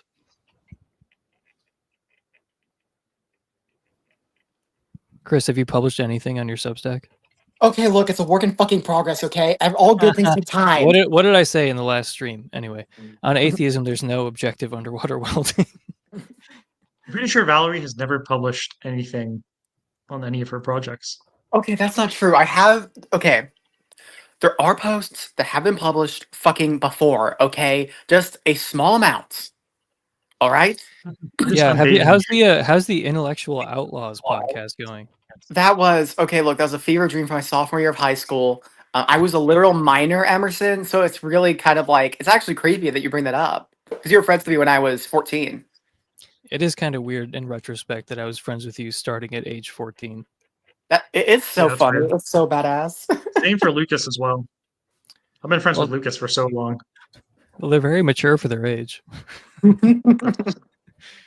One could say. All right, should we go to the next part of the video? Yeah, oh my God, we have one more question left. We have another question left. We got stuck on this trans Do you bullshit. personally think he's right or wrong, and why? Now, for this last question, there's a little bit of setup. Here's a quote from Robin Collins about the fine-tuning of the universe, and I'd like to know what your reaction to it is. Suppose we went on a mission to Mars and found a domed structure in which everything was set up just right for life to exist. The temperature, for example, was set to around 70 degrees Fahrenheit, and the humidity was at 50%. Moreover, there was an oxygen recycling system, an energy gathering system, and a whole system for the production of food. Put simply, the dome structure appeared to be a fully functioning biosphere. What conclusion would we draw from finding this structure? Will we draw the conclusion that it just happened to form by chance? Certainly not. Instead, we would unanimously conclude that it was designed by some intelligent being. Why would we draw this conclusion? Because an intelligent designer appears to be the only plausible explanation for the existence of the structure. That is the only alternative explanation we can think of, that the structure was formed by some natural process, seems extremely unlikely. Of course, it is possible that, for example, through some volcanic eruption, various metals and other compounds could have formed and then separated out in just the right way to produce the biosphere. But such a scenario strikes us as extraordinarily unlikely, thus making this alternative explanation unbelievable. The universe is analogous to such a biosphere, according to recent findings in physics. Almost everything about the basic structure of the universe, for example, the fundamental laws and parameters of physics and the initial distribution of matter and energy, is balanced on a razor's edge for life to occur. As the eminent Princeton physicist Freeman Dyson notes, quote, "There are many lucky accidents in physics. Without such accidents, water could not exist as liquid, chains of carbon atoms could not form complex organic molecules, and hydrogen atoms could not form breakable bridges between molecules. In short, life as we know it would be impossible." Now, he goes on to say the following. A few examples from the literature of this fine-tuning are listed below. 1, if the initial explosion of the Big Bang had differed in strength by as little as 1 part in 10 to the 60th, the universe would have either quickly collapsed back on itself or expanded too quickly for stars to form. In either case, life would be impossible. As John Jefferson Davis points out, an accuracy of 1 part in 10 to the 60th can... Wait, hang on. Jefferson Davis? We got Braxton and Jefferson Davis in the same video. Man, it's feeling like the South is going to rise again up in here. be compared to firing a bullet at a 1-inch target on the... Wait, Sebastian, do you know about There's like some famous guy in the Civil War named Braxton. No, He fought for the South. And then now we got Jefferson Davis over here I recognize that name, but not Braxton. as Jefferson Davis. But that's so funny. The other side of the observable universe, 20 billion light years away and hitting the target. 2, calculations indicate that if the strong nuclear force, the force that binds protons and neutrons together in an atom, had been stronger or weaker by as little as 5. Did you say protons and newtons? Just do another take. Man. Target. 2, calculations indicate that if the strong nuclear force, the force that binds protons and neutrons together in an atom, had been stronger or weaker by as little as 5%, life would be impossible. 3, calculations by Brandon Carter show that if gravity had been stronger or weaker by 1 part in 10 to the 40th, then life-sustaining stars like the sun could not exist. This would most likely make life impossible. 4, if the neutron were not about 1.001 times the mass of the proton, all protons would have decayed into neutrons, or all neutrons would have decayed into protons, and thus life would not be possible. 5, if the electromagnetic force were slightly stronger or weaker, life would be impossible for a variety of different reasons. Now, these are some of the kinds of facts that are often used to make fine-tuning arguments, some of the best arguments for God's existence according to almost everyone involved. So here's the question. Are we wrong to think that this supports theism? If so, why? Wow. So here's the problem, Braxton. Even if the theist's best argument, the fine-tuning argument, goes through, it wouldn't actually support theism, because I have a non-theistic value selection hypothesis that also explains it, so I no longer respect theism. Yeah, there's no reason to take theism seriously, because even if their best argument works, atheism is still justified. See, I had a really long I had an essay plan that I was about to say after the video ended, but I think Emerson just covered it all. I have nothing to say. No notes. That was beautiful. So the last point was pretty much just the fine-tuning argument. One note I'll make about the analogy is I don't like these sort of design type analogies, because yeah, it's true that if we found some structure on Mars that had all these mechanical parts and like life supporting materials or something like that, we would infer that there was a agent behind it. But that's just because of our background knowledge about that kind of stuff, like that kind of stuff being made by agents. We know that like those kinds of materials arranged in those ways are things that agents do from our background understanding of like what humans produce and what nature produces. The problem is, in the case of fine tuning, that same relevant background knowledge isn't there. Now, I'm not saying that undermines the fine tuning arguments. Like, I think you can still run the fine tuning argument, but I don't think the example is now analogous at all because of that reason. What you want to say is, there's a reason why God would set the parameters the way that they're set, and so we would expect that on theism relative to naturalism. But it's not obvious that the parameters are akin to some structure like that, because in the case of the structure, there are non-controversial reasons in the background for why we would infer that an agent made those things.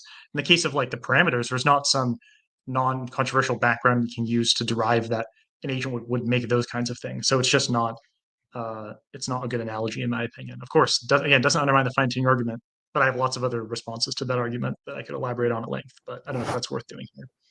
No, I think it's worth doing, because that's basically the whole fifth point. It's just like, what do you think about the fine-tuning argument of it? Yeah, I hate those analogies too that are just like, okay, well, if you look around at the Empire State Building and you don't think that happened according to natural processes, then I guess you should believe that human beings also. It's like, but I know where buildings come from. I know the kinds of processes that create buildings. It's like atheism is not incompatible with anything ever being designed. Like, oh, well, if you're an atheist, you should think the Empire State Building just, volcano erupted and made the Empire State Building. Yeah, anyway, it's so annoying because it's just so obviously disanalogous, but we might as well just talk about the fine-tuning argument. I mean, I have like a million issues with the fine-tuning argument, but it seems like it seems as though fine-tuning, we shouldn't really expect it more on theism than naturalism if there doesn't need to be any fine-tuning in order for psychophysically harmonious life to exist in the first place. Because you should be willing to admit that, God doesn't really care about fine tuning in itself. It's not like he just loves those particular numbers or something like that. It's about what fine tuning enables instrumentally. It's not like fine tuning has intrinsic value. It just allows for valuable things to exist. And I'm saying if you believe in an omnipotent God, that's already kind of confusing because he cares about this thing instrumentally, but it's like he could bring about the outcome he wants with any set of laws. It doesn't matter. So he wants life to exist, so he has to fine tune the laws. And he doesn't just want life to exist because it can't be a universe full of bacteria or something. That's not something he would care about. It has to be conscious life, and it can't just be any kind of conscious life. It has to be psychophysically harmonious, conscious, complex life. So then it's like, this is kind of why I always liked psychophysical harmony more than the fine tuning argument, because it's like it just cuts to the core of the thing you actually care about. It's not like you'd look at a universe filled with bacteria and be like, oh my God, there must be a God who designed all this. It has to be complex, conscious, psychophysically harmonious life, or else who cares? It might even be evidence against theism if it's disharmonious life or something. So anyway, that's kind of a personal aside. But an omnipotent God who, is constantly sustaining all of existence every moment, he could have miraculously created life without fine-tuning. He doesn't actually need to fine-tune anything. So he could have created unembodied conscious life, harmonious conscious life. And in case you doubt that, it's like, how do we exist in the afterlife? It seems like for a lot of Christians and for a lot of theists, at some point you don't have a physical body anymore. Or at least that's a coherent possibility for an omnipotent being. But it's actually something that a lot of Christians believe, that when you die, you're suddenly in heaven or hell, and it's not like you have a physical body. So exactly how you think we are going to exist in the afterlife, that could have just been how we started. There's no reason to fine tune anything. Anyway, so at least for those are a couple issues that I have. That's not even getting into the electrons and love type objection. But I think a bigger picture issue as well is kind of understating the evidence. I think that you can problematically understate the evidence for fine-tuning, or from fine-tuning for theism, where when you look at the details, it's like, okay, this is my personal impression. It's like I end up using the value selection hypothesis. I do think that there are very improbable and very valuable things that have come about in our universe, and it's hard to explain via processes that are totally indifferent to, value and disvalue, good and evil, and so on. So you would disagree with that. That's fine. I'm just saying there's enough of a cumulative case for the value selection hypothesis for me, where I think, okay, there has to be something, whether it's laws of nature, whether it's panagentialism or natural teleology, I don't know. There has to be something that kind of biases outcomes towards things of value, because there are just too many valuable and improbable things that have obtained in our universe that make me convinced there is some kind of value selection effect. And okay, theism is one version of a value selection hypothesis, but it's not the only one. Anyway, so I think that when you look at the evidence that theists are, asking us to look at, I just don't think a totally unlimited designer is the best explanation. It's I'm not even denying there's a value selection effect. A lot of atheists and agnostics probably would, but I'm saying no, I think there's genuinely some kind of bias towards things of value in our universe. I don't think the universe is totally indifferent to value and disvalue. But the reason I'm not a theist, or one reason I'm not a theist, is because it's such a mixed bag. I think when you don't problematically understate the evidence, you don't end up thinking, oh, there's a being of perfect goodness and unlimited power who designed everything. You just think, yeah, there's some kind of weak push towards the good, maybe. But it's not the unstoppable foundation of reality that controls everything and is presiding over it all. It's just so hard for me to believe that this totally unlimited and perfectly good being just presides over all of reality and is sovereign over reality. So I accept a value selection effect, but I just think theism is a fairly implausible, value selection hypothesis, because it leads you to expect the world to be too good. It leads you to expect the world to be much better than it actually is, where in reality, in my opinion, all you have is kind of a tendency towards value, but really not much more than that. So I think when you don't problematically understate the evidence, you don't end up at theism. Yeah, I totally agree with everything you just said. That's actually, you covered two of my biggest objections. like I said, I have this upcoming post where I'm going to talk about fine tuning at length. I think it's like 40 or 50 pages. But two of my biggest objections are, that fine tuning is instrumental for what God really cares about, which is like consciousness and personal relationships. And you can achieve that across a huge swath of options, which include options that aren't possible even on naturalism, like idealism or worlds with vastly different constants where life is being miraculously sustained and alternative psychophysical laws and so on. And then, the evidence is just so understated because the mere fact that the universe allows for life or that there are conscious agents, that abstracts away from the fact that we came about by physical biological processes that were enormously limited, that the universe is actually set up to produce the least morally interesting kind of agents. Like it's most easy for natural processes to produce like bacteria from what we know about life producing processes. And it's most difficult for the most impressive, morally valuable kind of agents to come about. So that's something we really expect on theism. So if you compare theism to some alternative hypothesis that still directs towards value, that hypothesis would just do much better, not only because you don't have the problem of miraculously sustaining life under alternative laws, but also because you can explain the fully stated evidence much better. But that's just kind of reiterating some of what Emerson said. I have other objections. I don't think that we should assume indifference across the different possibilities for the constants on naturalism, and I have a whole argument about that. I think we should have assume a kind of weighted distribution towards the constants we observe.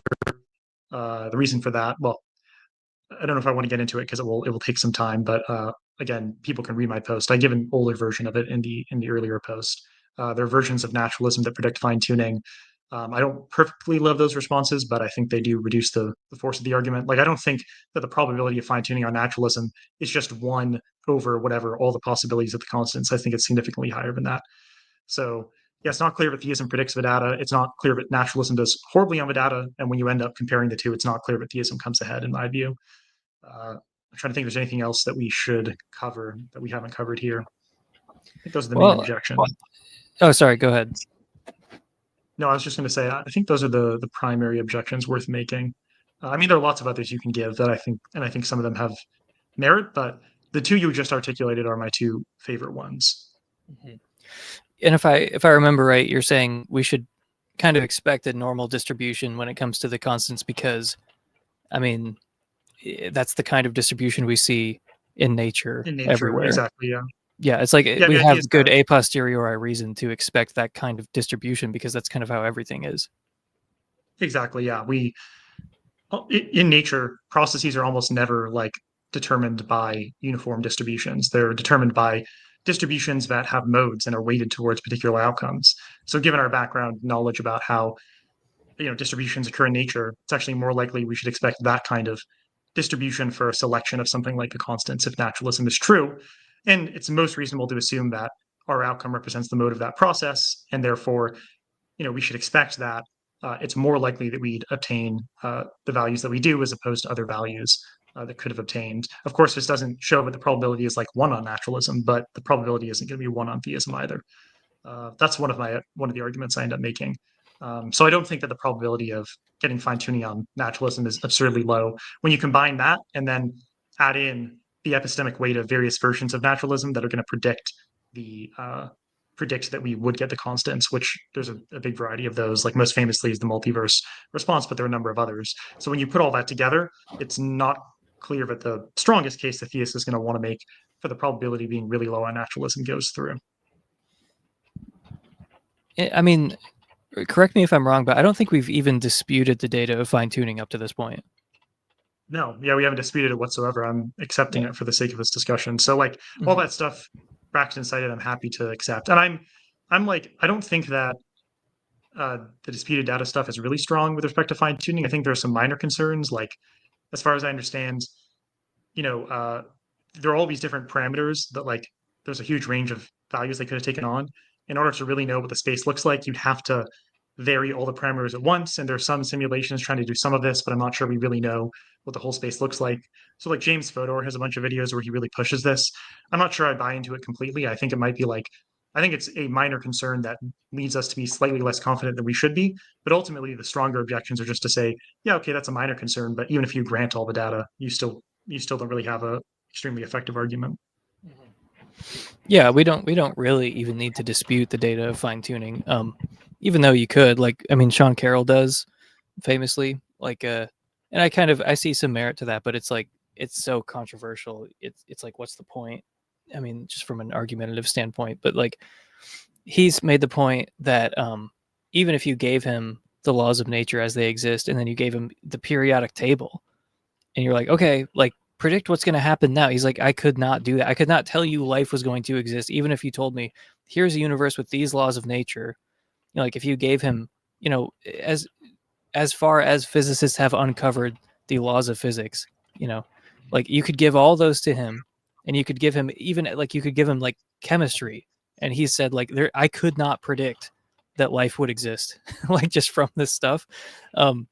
So I mean, to me, it's I don't know.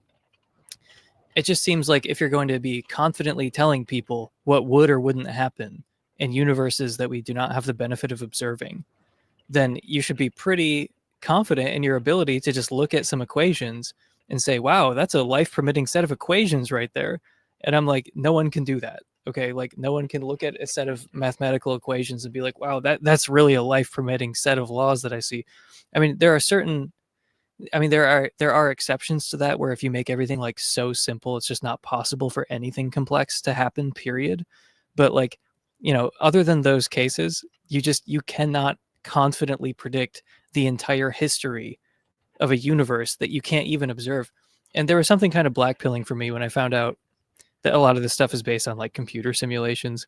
Like, I don't know why, just for me, I was like, holy shit, this has all been based on just like, oh my God. I don't know. I should probably stop talking, but I have some very anti-intellectual things to say about physics when it comes to that sort of thing. Like, it does almost nothing for me to say, like, well, we ran a computer simulation and then, you know, A, B, and C. I'm like, who gives a fuck? But anyway, the bottom line, physicists are generally speaking extremely arrogant and should not. I don't care when they say, I can predict the entire history and evolution of a universe that I can't even observe, even though, admittedly, I can't do that with this universe, which I do have the benefit of observing. But I'm going to tell you everything that happens and could possibly happen in this other universe that I can't even observe. It's like, yeah, that strikes me as kind of arrogant and, you know, not justified. Right. And I think, what was I going to mention? My mind slipped. I lost it. We're disputing the data of fine tuning, but, you know, I'm iffier on this part of it than the other part. What I was going to say was, I think that the better argument that theists could just make instead, if Braxton wants help, is just to say, make an argument from consciousness. Be like, yeah, the fact that we can't know from some initial set of constants or like the early conditions of the universe that life will definitely come about, even in our universe. The fact that it did contingently produce morally valuable life, that could be kind of, I think that's some evidence for theism. I think that's a better argument than fine tuning. So that's ultimately what I would go for if I was a theist. Yeah, no argument against a simulation. See, this is if you were going the Cameron route and you're just like, well, I found out that you can be an atheist and accept fine tuning in full. So now I have no respect for theism anymore because we could be in a simulation. If you want to argue like Cameron, you can say you have no respect for theism at this point because you found out about simulations. Yep. Anyway, the fine tuning argument will be resolved when my post comes out and the section on it answers these questions. So, I don't know what happened to the architect of reason here. I've been listening. I've just been letting you fucking yap and speak for 30 fucking minutes about why fine tuning is fake.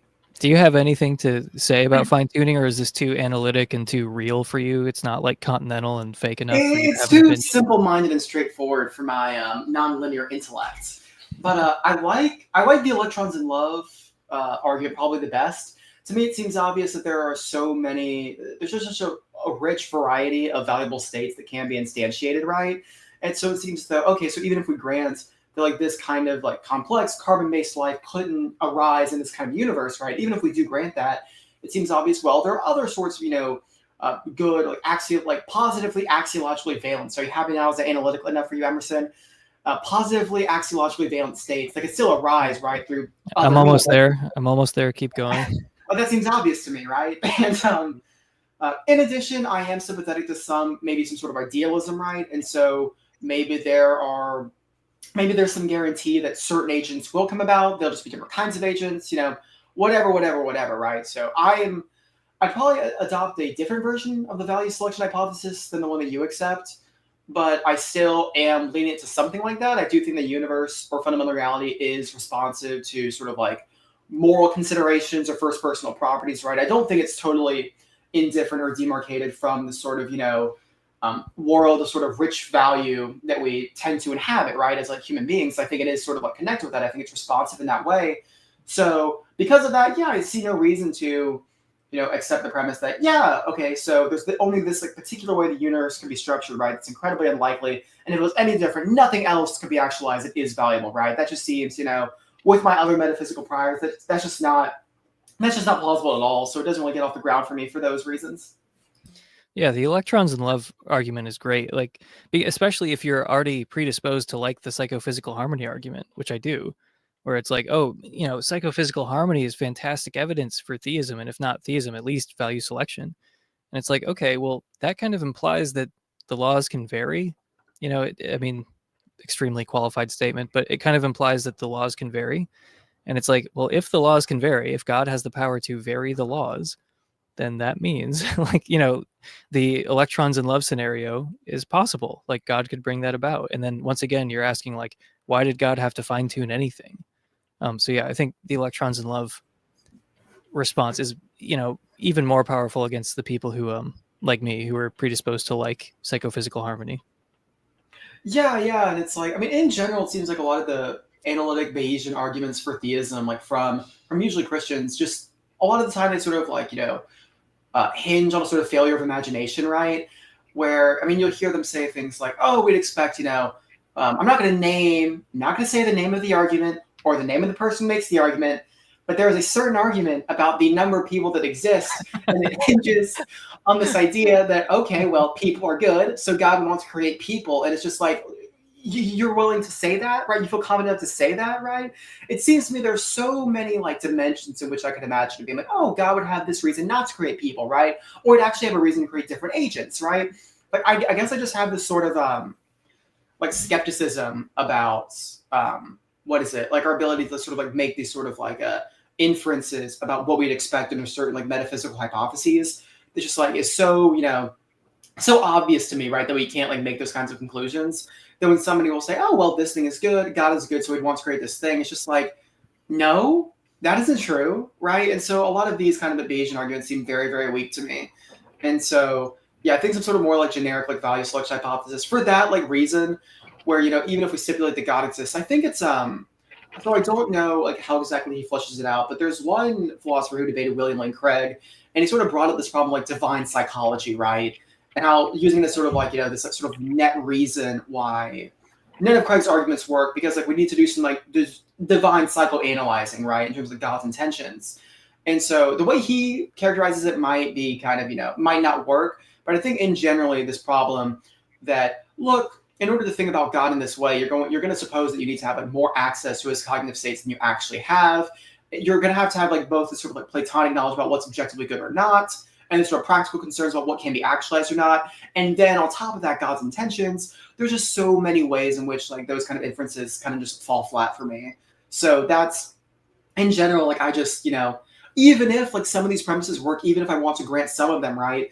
Like that kind of, that Bayesian inference is just going to fall flat for me. So that's, that's probably my most fundamental problem, right? But, like we were talking about, I think the electrons and love stuff is really makes a lot of sense. And yeah, when you're kind of sympathetic to, I guess, like a more Platonic view where value is sort of like objective, it might be objective, right? It might be grounded in abstract objects, and it can be instantiated in a plurality of different ways, as opposed to a more Aristotelian view where it's more agent dependent, where it's grounded in certain, biochemical, physical laws.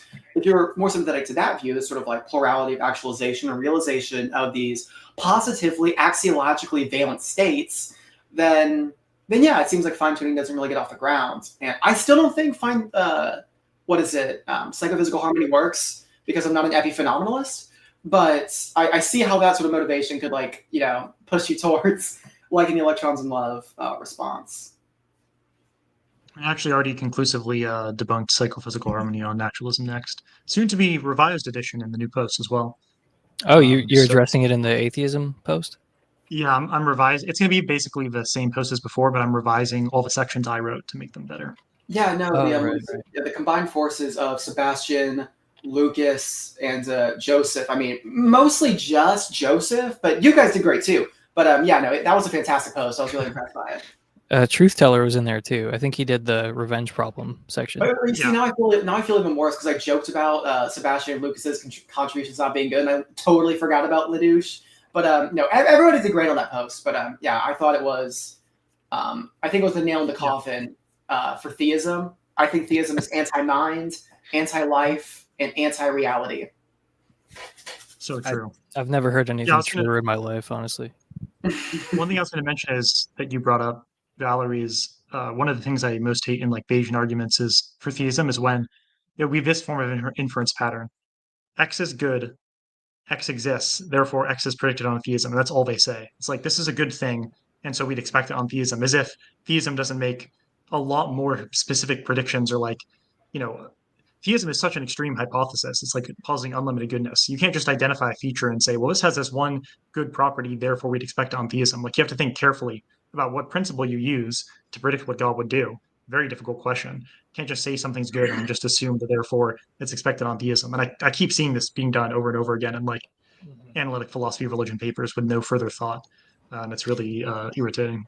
Yeah, the divine psychology worry is always so one-sided, where it's like you can talk about what God would or wouldn't do as long as it supports theism, but as soon as you start asking why aren't things better, because like you're saying, okay, here's a good thing. I guess the odds of this are not How spectacular. do you claim to know God's mind? How Yeah, arrogant!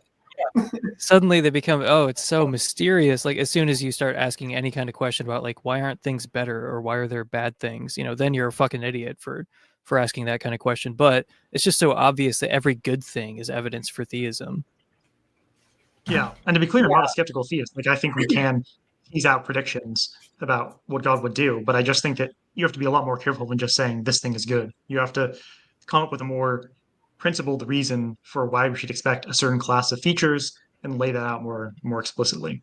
Yeah, I think this is another area where, and this is a problem for analytic like philosophy of religion in general, but I think a lot of these like sort of like Christian philosophers would benefit a lot from more like interfaith dialogue. For like if Christians were like focused on debating, Muslims and like Brahmanical theists and whatnot, and they were sort of open up to this sort of like vast divergence in ideas of not only like sort of like God's psychology, but also God's plan for the universe, right?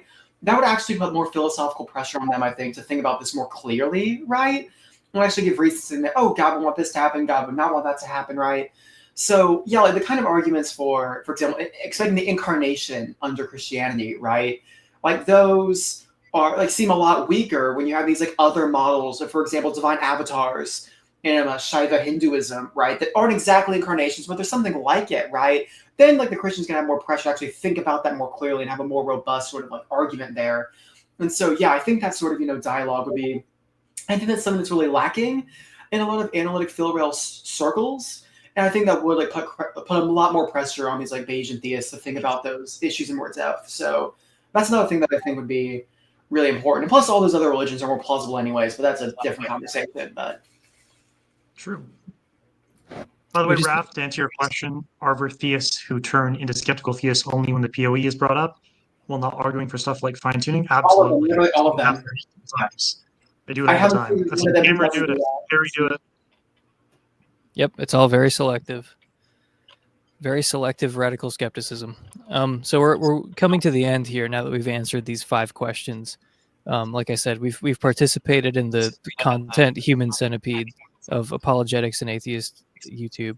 And I just want to say, I want to echo Scott here. I want to say, slap that like button, folks. Whether you're trans, whether you're gay, whether you're a fucking idiot, smash that like button and subscribe. And I don't know, send me another super chat. Hang on, I have just a couple more questions. One of them is for me, and the other 2 are for all of us. So this one is similar kinds of things. Emerson, would you provide examples of things that you consider value anomalies? And then how is it not biased against value, given the proportion of life versus non-life matter in the universe? So like, yeah, those are good questions. So in my video called "Am I Agnostic?" ? Because it was a real question when I made it, I wasn't sure. I give some examples of things that make me think the value selection hypothesis is true. So like fine tuning, psychophysical harmony, the axiological arc of the universe, which is the one thing I'll say John Buck was right about. One and only thing, very rare, probably by accident, honestly, broken clock, that sort of thing. But we had a debate like years ago about, theism versus atheism, and he had this axiological arc of the universe argument, which at the time, like, kind of like it almost like pissed me off because I thought it was definitely wrong.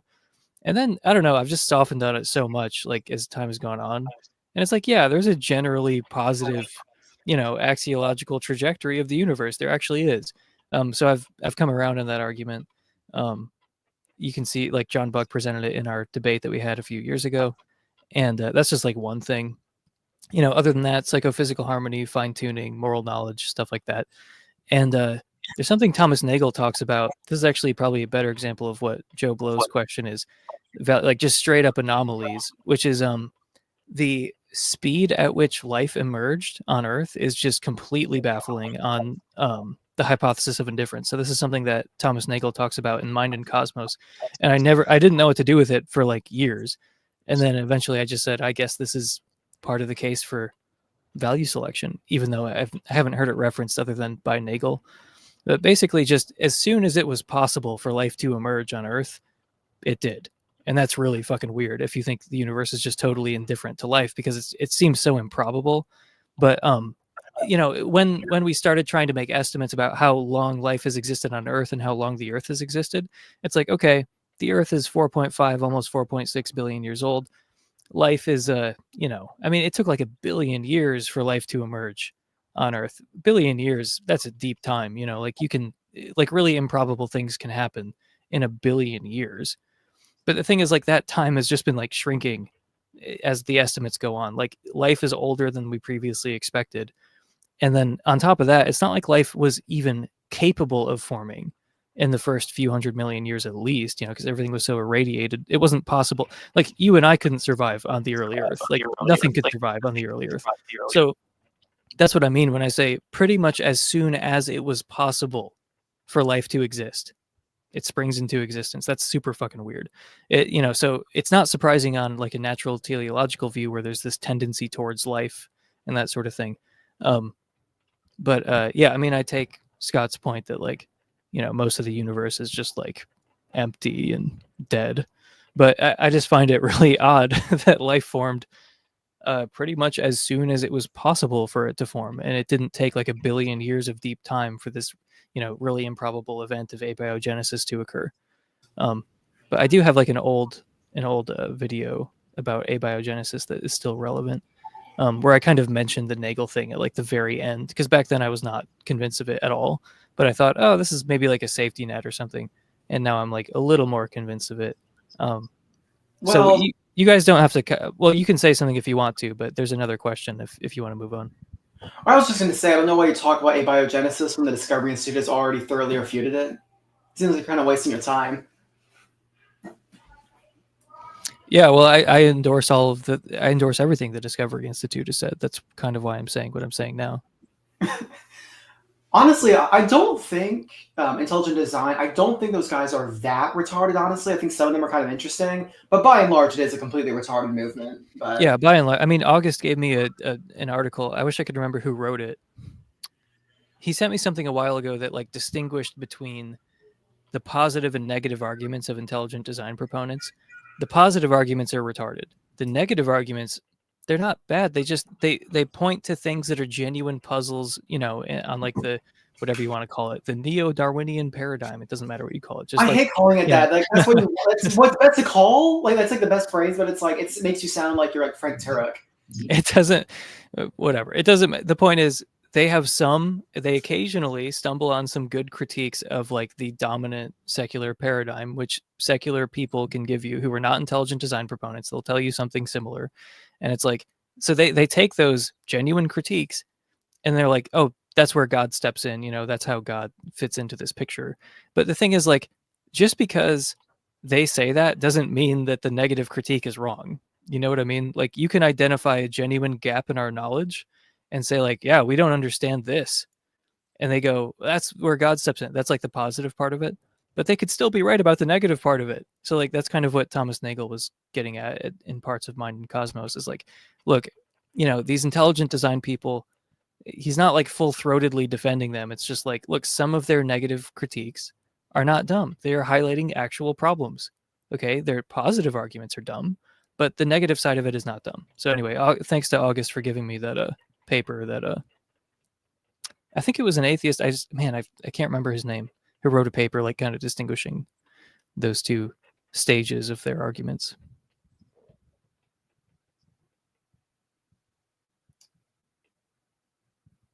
I was wondering if Emerson views theists differently after thinking about the moral hangups he has with accepting theism. Well, the thing is, those views, if you're referring to the post that I published on Substack, everyone should go subscribe to my Substack, called Theism's Demand, which I was supposed to record today, but the weather wasn't really,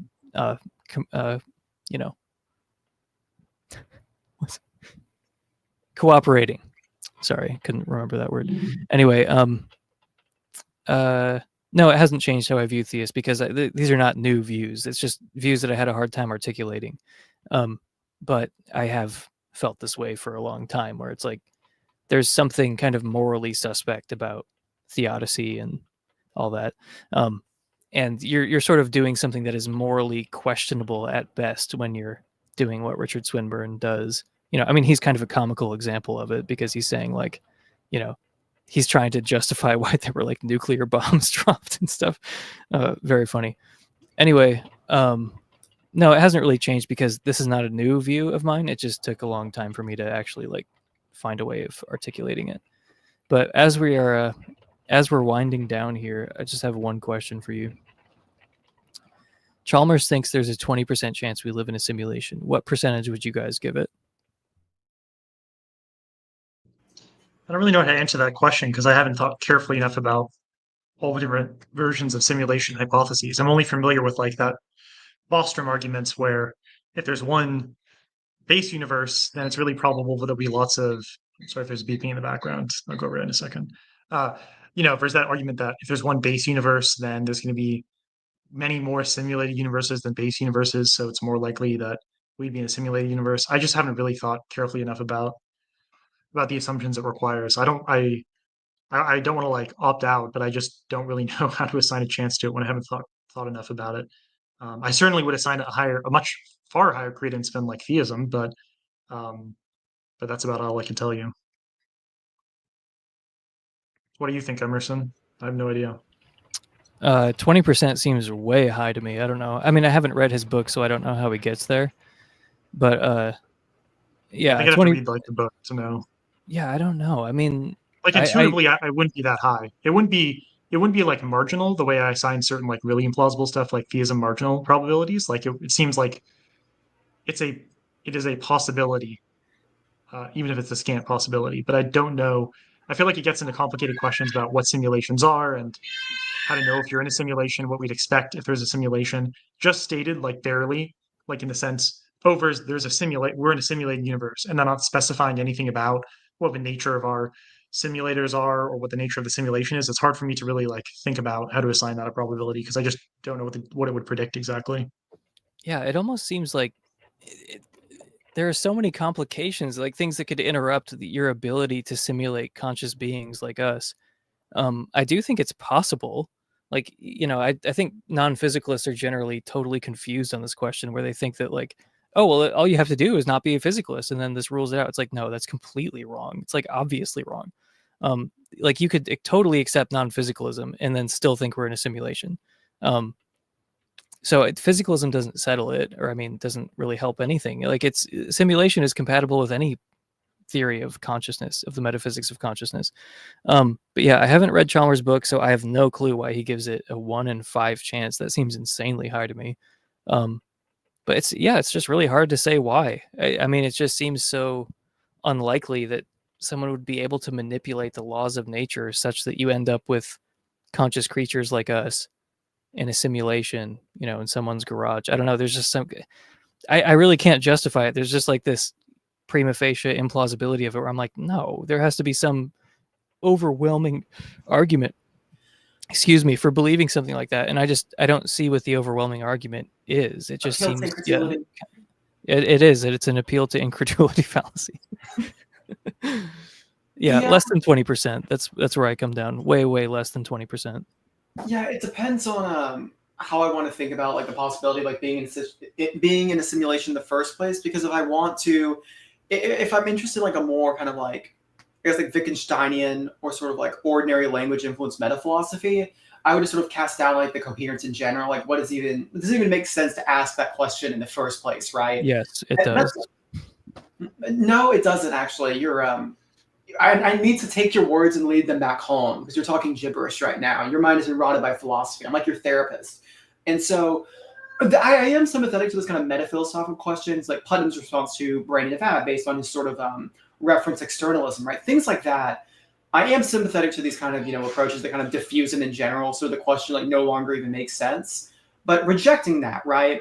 And it's sort of like the standard realist, analytic, mindless, foolish view, right? Where it makes sense to ask, do we live in a simulation or not?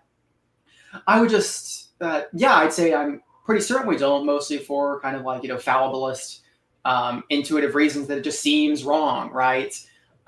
These sort of like, just like rationalist insights that I have to know the external world exists in the sort of way that it seems to, right? Just those kind of, kind of like contemporary, like Bonjourite or humor style arguments against external world skepticism, I would also find convincing in the simulation case.